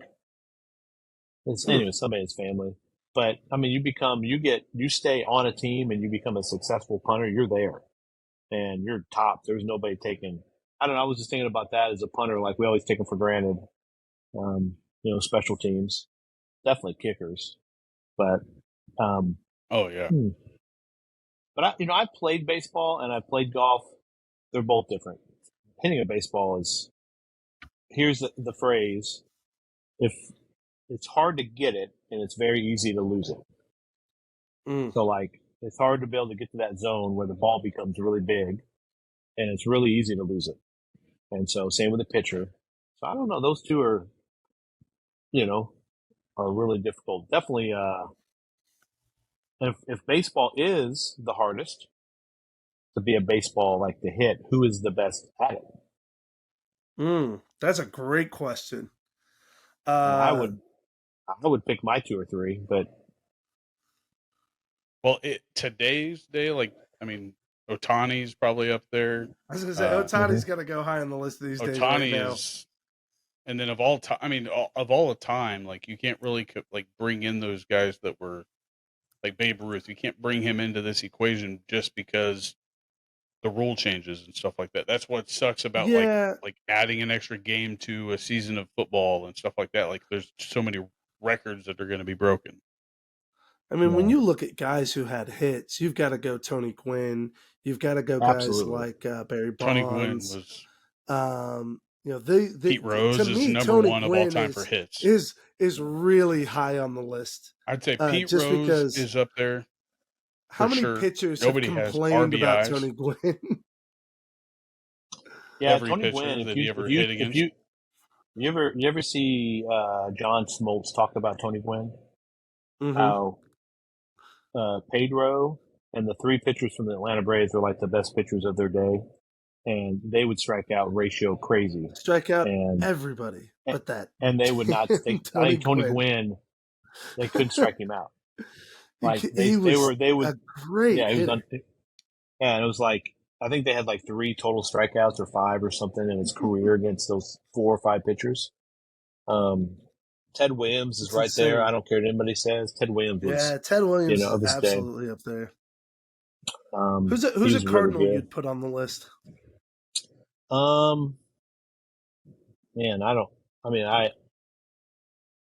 you're counting just for like RBIs and stuff, you can't really put in like. I mean, Albert's always up there, but I wouldn't call him the greatest of all time. No, I wouldn't say great of all time because he was he's a guy you want on your team. Yep. He's had great seasons. He was clutch. Sure. I always felt like he was clutch. Yeah. Albert's clutch. I think Gwynn has some of them, like, I think he has a lot of the records, like, he set a lot of records like Tom Brady set for being a quarterback. Yeah. But then you could say that about Pete Rose. Nobody's came anywhere close to his RBI record. Nowhere close. Yeah. But, I mean. Yeah. I'm just looking at that Shinani guy. I looked at his stats. Oh, Ohtani's? My goodness, dude. Yeah, it's just Ohtani is insane, dude. But they call him the Asian Babe Ruth, and it's a very good comparison because they would put Babe Ruth in to play all the positions so he could play every game and be in the hitting lineup except for catcher. That's the only position he never played was catcher in his entire career. And they did that just so he was in the batting lineup. And he'd probably come off eating steaks and smoking cigars. Absolutely. Yeah. I mean, the dude just lived a horrible lifestyle. But, yeah, I don't know. I mean, again, like in baseball, it's like Tony Gwynn's a totally different hitter. Yeah. I'll be honest with you. Out of all the guys, I think the guy that I think the most impressive hitter I've ever seen is Barry Bonds, man. I don't care what anybody says. It was like steroids. That dude, you can put steroids on somebody. Steroids isn't going to make you a better at anything. It's going to get you in steroids better let shape him and hit recover farther. Better. It didn't make him a better hitter. I wouldn't say they let him hit farther. They just let him recover quicker so that he could build his muscles up. Yeah. That's all it did. It didn't make his batting better. It made his body better. That was it. Yeah, if anything, it slowed him down to get bigger. Yeah, he was definitely the most impressive. Did you go back and look at his stats? Dude, those couple 3 years were just like. I mean, I saw him hit a couple times where just like he could just turn on the ball. He really crafted, but he wasn't a good guy. And, as in people, he just wasn't a rah-rah guy. So, character-wise, yeah. Yeah. It wasn't a guy you just wanted to cheer for because he just kind of, I don't know, maybe it's just melancholy a little bit for himself. But anyway, that would be it. Right. Golf-wise, I mean, I don't care what anybody says. Tiger Woods is the greatest of all time. I don't like to say I've that. never been more excited than to watch him in his last, was it the Masters, that when he came over it was just 6-7 years ago when he came over that hill and the entire crowd was following him and no other golfer. Yeah. It was almost like watching Michael Jordan. Did you ever watch his The Last Dance, the 97 Bulls? Mm-hmm. Like that's what Tiger Woods' moment was in that match. He was the 97 Bulls and everybody was following him. Well, I've it's just been like he thoroughly. Good. I was just going to say I've been thoroughly enjoying watching Tiger and Charlie together. Yeah. I think that is the greatest thing ever to watch him and his boy play together and seeing how much his boy is like him, but is already like competing against him and like trying to become better than his dad. I love that. I'm so excited. I can't wait to see what Charlie's able to be capable of. Yeah, if Tiger was a guy coming out right now, he'd be winning in driving distance. He'd be winning in iron accuracy. Like, I don't think people realize how good of an iron player he was. I mean, I'm watching the Open this morning, and he won the British Open one time by just hitting irons all day. That's all he did. What? I mean, yeah, hard it is to hit a 2-iron, like a 3-iron. That's all he hit. He didn't hit driver. He didn't hit 3 with that much. He just hit irons. He was a phenomenal. Nice. Like, technology has changed golf. So, and he was kind of before all that when he, probably the last 15 years. So, yeah, I don't know, man. So those are the tops. Top cricket player, I have no idea. Couldn't tell you. I got nothing either. I don't think we can give good commentary on cricket. No. Yeah.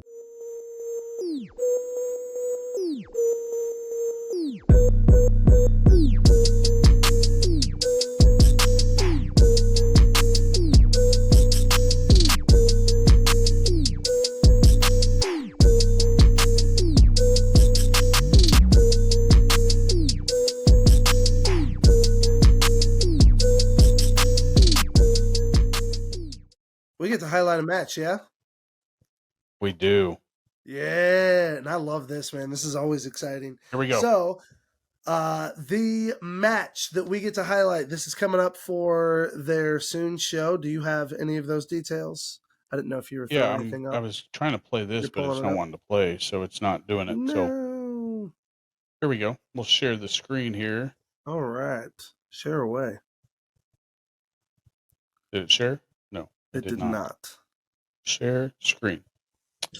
Presentation. Oh, wrong one.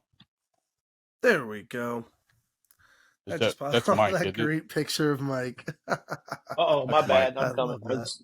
That's so like good. That. No. It was it was the picture of you. He brought it back up.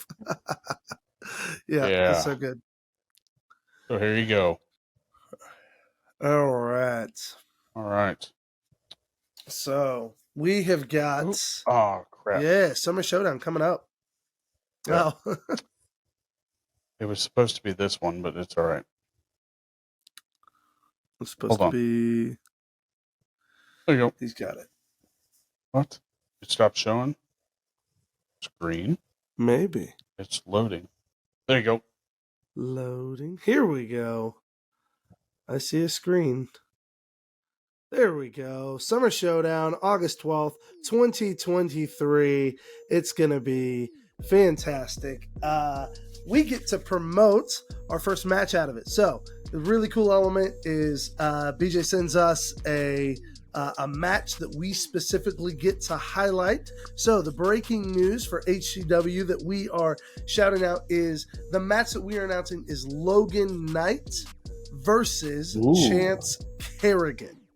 Logan Knight versus Chance Kerrigan. So Logan Knight goes by Spotlight. He's out of Oklahoma. He holds multiple titles down there. And he's got kind of a hard-hitting style. He's a fighter. He's a fist guy. He's definitely going to, throw some punches and work the ring, work his opponent through the ring. He manhandles guys. That's kind of how he works. So that's definitely going to clash against Chance Kerrigan's style, because he's very much so kind of a high risk attitude, show off personality, makes every match kind of interesting type. So he's very flamboyant, very exciting, very fun to watch.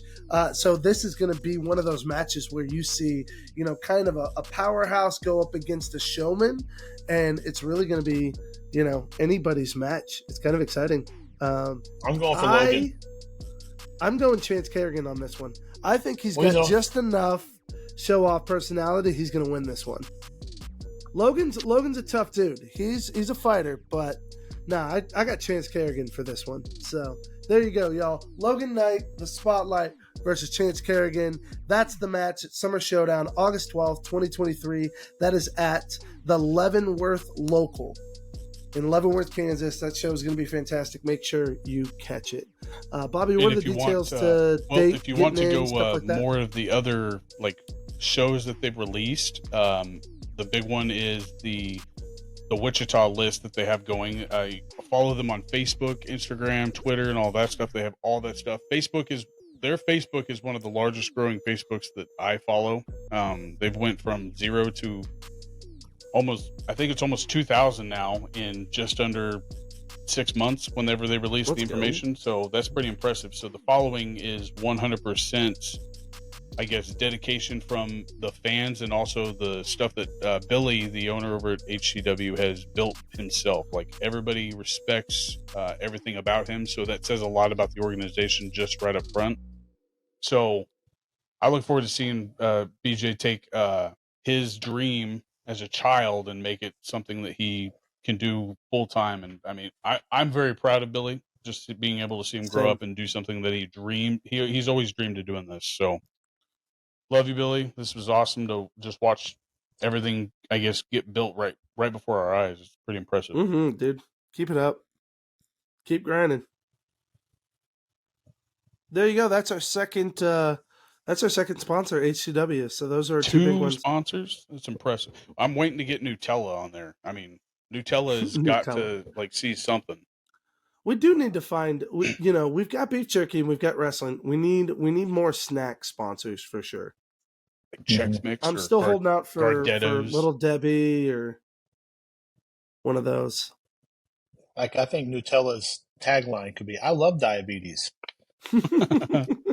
That stuff's awesome, man. It's the best. I like hazelnut and diabetes. It's the bomb. But no, like, one of the last things that I actually wanted to bring up, since we sort of talked about movies that we grew up with you, and you literally, I guess, kind of gave us a foundation to go off of. Like, Tombstone, if you wouldn't have said it, I probably wouldn't have watched it. If you wouldn't have said The Saint was a good spy movie, I probably wouldn't, because I've never been a James Bond fan myself at all. But The Saint, I could watch that.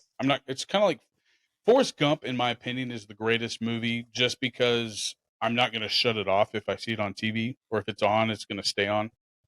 The Saint's up there, like, with the spy type movies. But then you have you introduced me to the movie The Natural.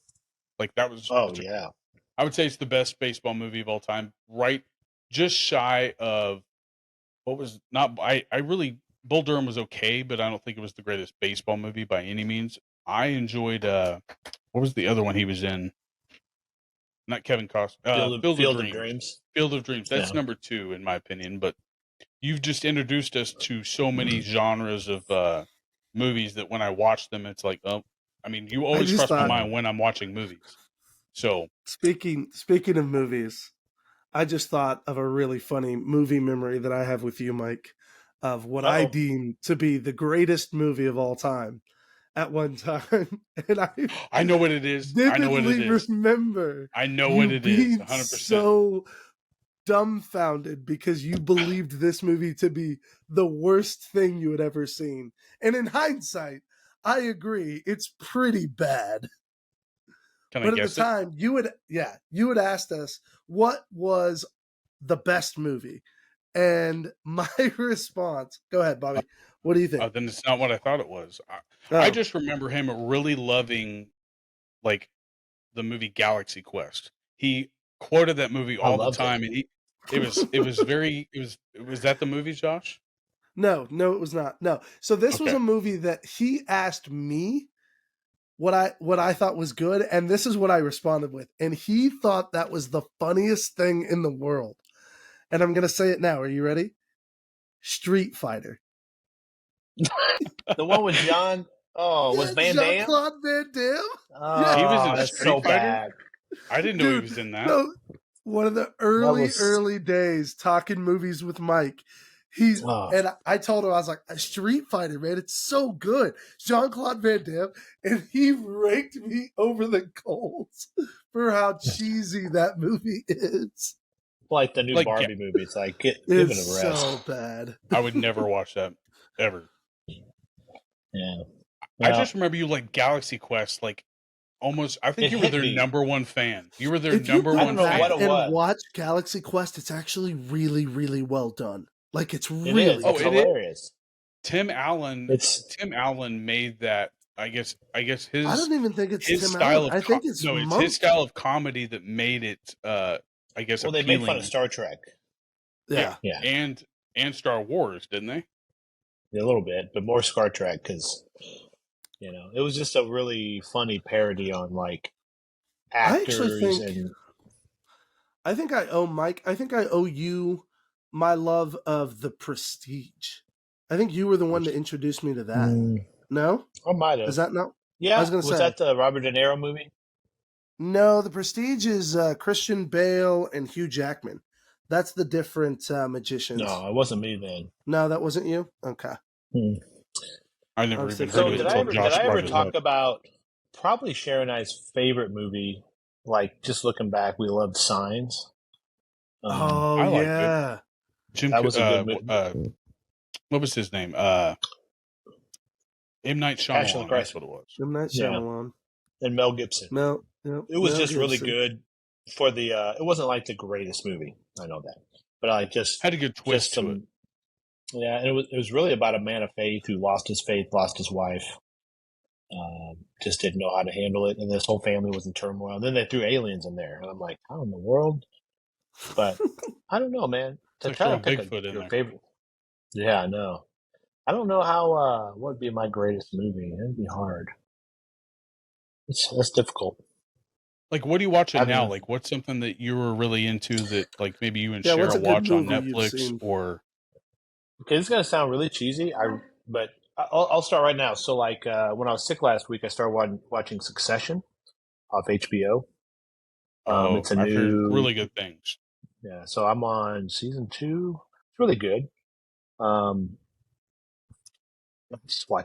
really haven't watched a lot of TV lately.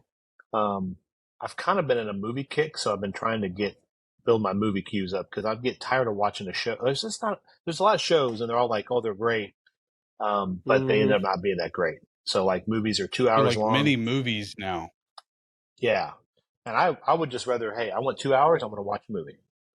And so I tried to watch an Avatar. I thought it was okay. It was not bad. It was just like, yeah, it was like everybody's trying to hype it up. So what am I into? But that's probably where I'm at with Succession. Do you do Christopher Nolan movies at all? Yeah, and I want to watch Oppenheimer. I do want to watch that. I was going to ask about that. Oppenheimer's one I want to see too. So I have another kid, and you need to look him up, Josh. His name's Kyle Barnett. He was in Virginia. Okay. I've never told you that. Okay. And he's a youth pastor now in Kentucky. He went to Kentucky Christian. And I remember I took him to see Interstellar. And I remember walking out going, what the heck just happened? Great movie. The greatest science fiction movie of all time. Yeah. I think I could watch it over and over again. Yeah, I probably watched half a dozen times just to try to figure out everything because I was just like kind of lost the first couple times. Christopher Nolan's probably my favorite director. Like almost everything he's done now, I'm a fanatic of. Tenet is still really high on that list for me. Yeah. He did all the Batman movies, right, with Christian Bale? Yeah. Did he do all the Dark Knight ones? Yeah, the Dark Knight ones. I just watched all those when I caught COVID. Yeah. Did he do the DiCaprio movie about Inception? Yes, he did Inception. That's his. I think he also did Way Shutter Island back. too, didn't he? No, he did not do Shutter Island, but Shutter He Island didn't? is a really good one. No, way back, he's got one called Memento that really plays with Yeah. storytelling and how the order of format goes, and I really love the way that one goes because it tells the story basically from both ends, and it kind of they overlap and meet in the middle. Yeah. I'd have to go look at my queue and see what I'm into. But I just haven't watched a ton of movies. I really have liked all the John Wick series, and I don't know why. I'm not even. I remember living in Virginia. I could watch every John Wick. Oh my gosh. They do some really impressive things visually. Yeah. In John Wick. So like, I remember. So I get Fridays off in Virginia, and my kids would go to school. Cher wasn't well, so I just go watch a movie at this place called the Bowtie, and I was like, I'm going to watch this movie, John Wick, and I remember just walking out going, "That's one of the best movies I've ever seen." I want to go buy a gun in the theater. Right? Almost as good as Batman, the Batman movie with Heath Ledger. Yeah. So Interstellar was like that for me when I saw it in IMAX. Yeah, that was like I was like, oh my gosh! But John Wick, nothing beats John Wick in today's movie realm. In my opinion, for what they've done with, and I highly suggest you listen to this at some point. Like, it's not, I know it's probably not your forte, but like Joe Rogan has an episode with the director of John Wick, and just the stories that they tell about how they came up with, like, really just how the guy got involved with making John Wick, because that was his very first movie he directed. Because I didn't know that. Keanu Reeves knew that he was a big fan of old action movies, but he was also Keanu Reeves' stunt double in all the Matrix movies. And I've never seen a Matrix movie, so I couldn't tell you anything about it. Killing me, Bobby. They're great. They're great movies too, though. I'll tell you, there's one franchise, and Josh, you're gonna kill me, but like I really get frustrated with the Marvel stuff. Like I love some of the movies, and I love some of the characters. I would get frustrated with you, but since Infinity War, I'm in agreement. It's not the same since Infinity War. Yeah, like I like some of the individual stuff, and I loved the whole movies together. Yeah, but like they've just kind of like to Infinity War was really, really impressive. Coming out of Infinity War, they didn't have a good plan, and it's fallen apart. It's absolutely fallen apart. I think because I have all these. I remember they do it. See, like, are you a Marvels or DC? I'm like, I like both. I don't know. I'm just like, I mean, Marvels is by far the most relevant. Yeah, I think they're fun, but I think everybody's getting worn out on them. I think it'll dwindle a lot. I got worn out after Ant-Man 1. It was. I have this premise about music. Same thing. If you like a song when it first comes out, like the first time you hear it, you're probably not going to always like it after the 100th time. And I feel like music that you don't really like, and then you really get it, like you have to build to it, and you build an appreciation of.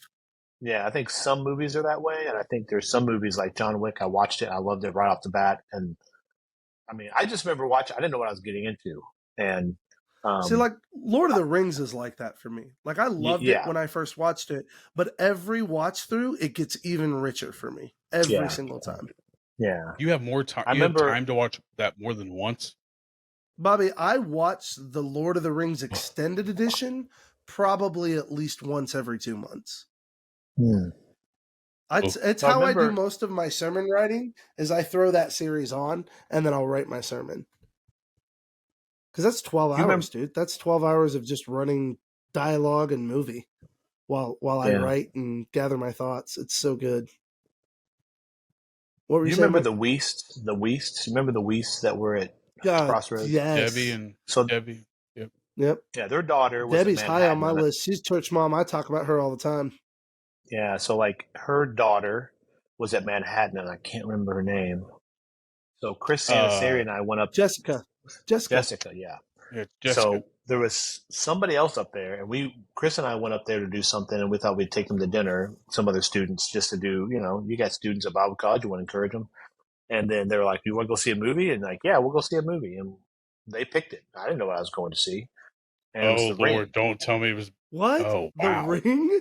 That's awesome. I said I just would because the church paid for it. You know, like we were like, hey, whatever we do to encourage. And I remember we paid for it, and it was PG-13, and we're like, it's not that raunchy or bad or too evil. Man, I have never. This is what I was like the whole night. Like, and I don't even. I was not expecting it to be anything like that. So that's what John Wick was. It was like, yeah, it was. Like Insidious is right there next to that. Okay, really, I haven't seen Insidious. Doesn't do that to me, but the other one creeps the heck out of me. The Conjuring. That is the most skin screeching. Like, man. Oh, go ahead and burp. Yeah. Burps are allowed. All right, I just drank some soda. But I just think movies are awesome, man. And I'm going to say cheesy wise, The Chosen is beautiful. Yes, I don't like Christian. If you ever knew me, I made Chuck so mad all the time because I hated the Christian bubble. Still don't like it. I grew up in it, and I'm not against people that are Christian or things that are Christian. I just have a hard time using that word as a Christian this, Christian that, because I feel like Christian is not an adjective; it's a noun or it's a person. You know, it's somebody. Anyway, so I can go on a rant. But like The Chosen is really good. Is it perfect? No, but Bobby, if you ever want to watch something that is faith based or on Christ, The Chosen would be a great start. It's free. Who's ever doing it, which his name's Dallas. I don't know who else, but it's really good. It's a little slow. I'm on episode 8 of season 1, and I love it. It's so good. Yeah, it starts a little slow. The first couple episodes is a little boring, setting the stage, but it's basically about the story of Jesus, and they really get into the disciples real well. But they put it into a narrative, and they tie some thoughts together that aren't necessarily tied together in Scripture, but that makes it kind of a little bit more compelling of a story. Yeah. And just kind of brings the personalities of each character to life in the ways that you see them in Scripture. It's really cool. Like I look at Simon, and I'm like, yeah, that's what I see. That's what Peter seems like as a person in Scripture. The character of Matthew is so, like, I've never thought about him being autistic. I never considered Matthew's autistic, but how accurate does that seem? And the way it's delivered is really, really impressive. Yeah. I don't think you have to be a strong Christian or maybe someone who goes to church to really appreciate it, because it's really good acting in film. It's good. So that's probably what we had watched a little bit together. Sharon and I just have totally different interests, so we don't watch a ton together. Sharon loves British TV. Yeah. Go Sharon. Whoa. Ask her, hey, has she watched Sherlock Holmes yet? I recommended it to her. Which Sherlock Holmes? There's like 4,000 of them. The Benedict Cumberbatch guy. She has not, no. Benedict Cumberbatch. Tell her to watch that one. Yeah. Just a spoiler alert, there's going to be... Hey, there's a spoiler alert for that. There's going to be tea and there's going to be biscuits. British accent. Somewhere. Yeah. Always. Yeah. Well, like, I remember growing up, like, in the church, and you have always said, like, how you talked about the Christian circle or whatever. Like, I remember you always said the most Christian movie that was written that wasn't really necessarily Christian it was the most Christian character in a movie was Macaulay Culkin in the movie Saved. You remember that with Oh yeah. I remember that, like, that's really what got you down that rabbit hole going on a rant with me one time. You had said he's the most Christian person that has nothing to do, like, he didn't believe in God in that movie. Yeah. Yeah, that was a good movie. They made fun of the Christian bubble, and somebody was gay, and so they just kind of like said, we're going to send you to a counselor to make you ungay, and then somebody was pregnant, and they're like, well, you're weird, and don't get me wrong, those aren't like easy answered things, but the way sometimes church handled things was like that, and then he was very much always present, with those people, and didn't pretend. I guess that's what I would say. Christianity is authentic, and that was not authentic. You want to be an authentic person. Well, Mike, did you ever watch Ted Lasso? Yeah, I love it. Oh yeah. Well, we tried to recast it one episode. Mm-hmm. Is in a woman realm, like we tried to recast it and put a female in Ted Lasso's position, and then also in Beard's position, and so forth. And me, Josh, and Jordan all came up with Ted Lasso's character, who would be the woman. Who do you think it was? Unless you've seen it, then female replacement for Ted Lasso. not even replacement, just who would play a good spin-off version of a good spin-off of female Ted version Lasso of with Ted the Lasso. same idea in mind? I don't know. I never thought about that. Melissa McCarthy. What do you think is? Our suggestion was Melissa McCarthy. Yeah, maybe. Oh, you're saying actresses. Okay. Yeah, Yes, actresses. Because I like would they say kind of That's like a hinted Ted at a Lasso female type. like version Kate- coming out. I would say Kate McKinnon, but that's because I don't want to see her. I love that. Kate McKinnon's a great pick for it. I don't know if she would do well in that because she's very quirky. Where what's she's his name? the Sudeikis SNL is chick, not. right? Yeah, Yeah. the funniest. Her in my delivery opinion. is good, though, man. Kate McKinnon's delivery is really good. I think she'd do great. Yeah. But Beard's Yeah, I think character, McCarthy. I think me and Josh agreed on. Jordan couldn't come up with it, but our Beard character was the chick that played Fat Amy in the Pitch Perfect movies. Rebel I Wilson? have never seen those. Rebel Wilson. I've never seen those. I've never seen she's those. funny, dude. She's very Beard-esque. and banter is really, really good. So I think she'd nail that role. Well, I've watched every episode until season 3. I haven't finished it, but it's on my list. So You're gonna love I did it, watch man. something. It's so good. I'm going to tell you one show I did like that I rekindled. So we didn't have Apple Plus this summer until. Well, actually, Clark wanted to watch the 3rd season of Ted Lasso, and he was doing it, and he was already into it, so I didn't want to watch it with him because he was already like 3 episodes in. But I started watching Silo on Apple. Oh, that was probably my favorite show this summer. Heather and I have been watching show. it. It's so good. Yeah. That's the one show this summer that I couldn't stop. Yes, that's the one I couldn't stop. It's very sci-fi.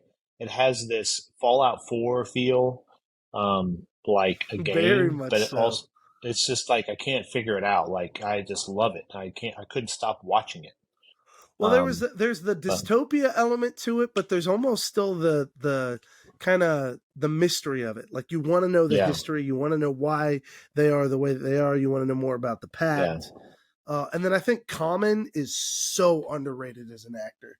I love him as an actor. Yeah. So that's one. I've tried to watch a lot on Netflix, but I just end up stopping because they're just not. I just don't have a lot of time, and I don't mean it like, I'm better. I just sometimes I'd rather go play golf. If you like a good occasional just action one, there was one on there called The Night Agent that was pretty good. It was just kind of straight action. I thought it was really well done. Is it on Apple? Yeah. No, it's on that's Netflix. Netflix. That one's Netflix. That's a really good show. Clark saw that. Yeah. Really good show. Yeah, I really like, you can tell I like sci-fi stuff. Again, mysteries. That's a Bigfoot thing, I guess. Well, this is more like conspiracy rather sci-fi. Like The Night Agent is very conspiracy-esque. Yes, conspiracy theory, yeah. Well, I'm but gonna still kind of action, high action. Yeah, it was pretty well definitely done. Put that on my list. But like sci-fi, before Interstellar, my number one sci-fi movie was Contact with Matthew McConaughey. It was just such a very well... It was just a very well written movie. Well, Contact, I went to theaters and saw it when I was a kid. I remember. Okay. I went with my stepdad. And I hate to be that guy. I hate to be that What? guy, but I've got to wrap up because I've got a son who's waiting for me to pick him up from work. So all right, but hey, don't close your computer, Josh. But we'll say goodbye here. But Mike, I appreciate you coming on, and I'll have to get you on the Recess Ruckus one time to where we can sit down 1-to-1 and kind of catch up one day, and that way we can kind of bring back those memories that you said that you sort of lost in that time that you had. But I really appreciate you coming on, and we'll have to do it again. Hey, I just want to say one thing. I'll leave. Thank you for being good to my kids. They have good memories of y'all. They would have loved to have been on here with me, but I said no because I wouldn't have been able to focus. Thank you for being involved in the church. Even though it probably wasn't easy, or you made my job a lot easier. And just being good friends to each other. I always thought of you guys as little brothers, not really kids, but like brothers. So maybe in the little side. But now I look back at it, I just appreciated those memories I had with y'all because you guys were fun. Yeah, absolutely. All right, man. I got to get moving too. All right, love you guys. All right, Mike. Before you go, just make sure you keep this open so it downloads everything. But we usually end this off with a love you and say bye. Yep. But I appreciate everything you've done for us as growing up, man. Really do. Yep, absolutely. Worth every penny, man. We love you, buddy. Love you. Hey, Adios. Bye. Bye. Bye.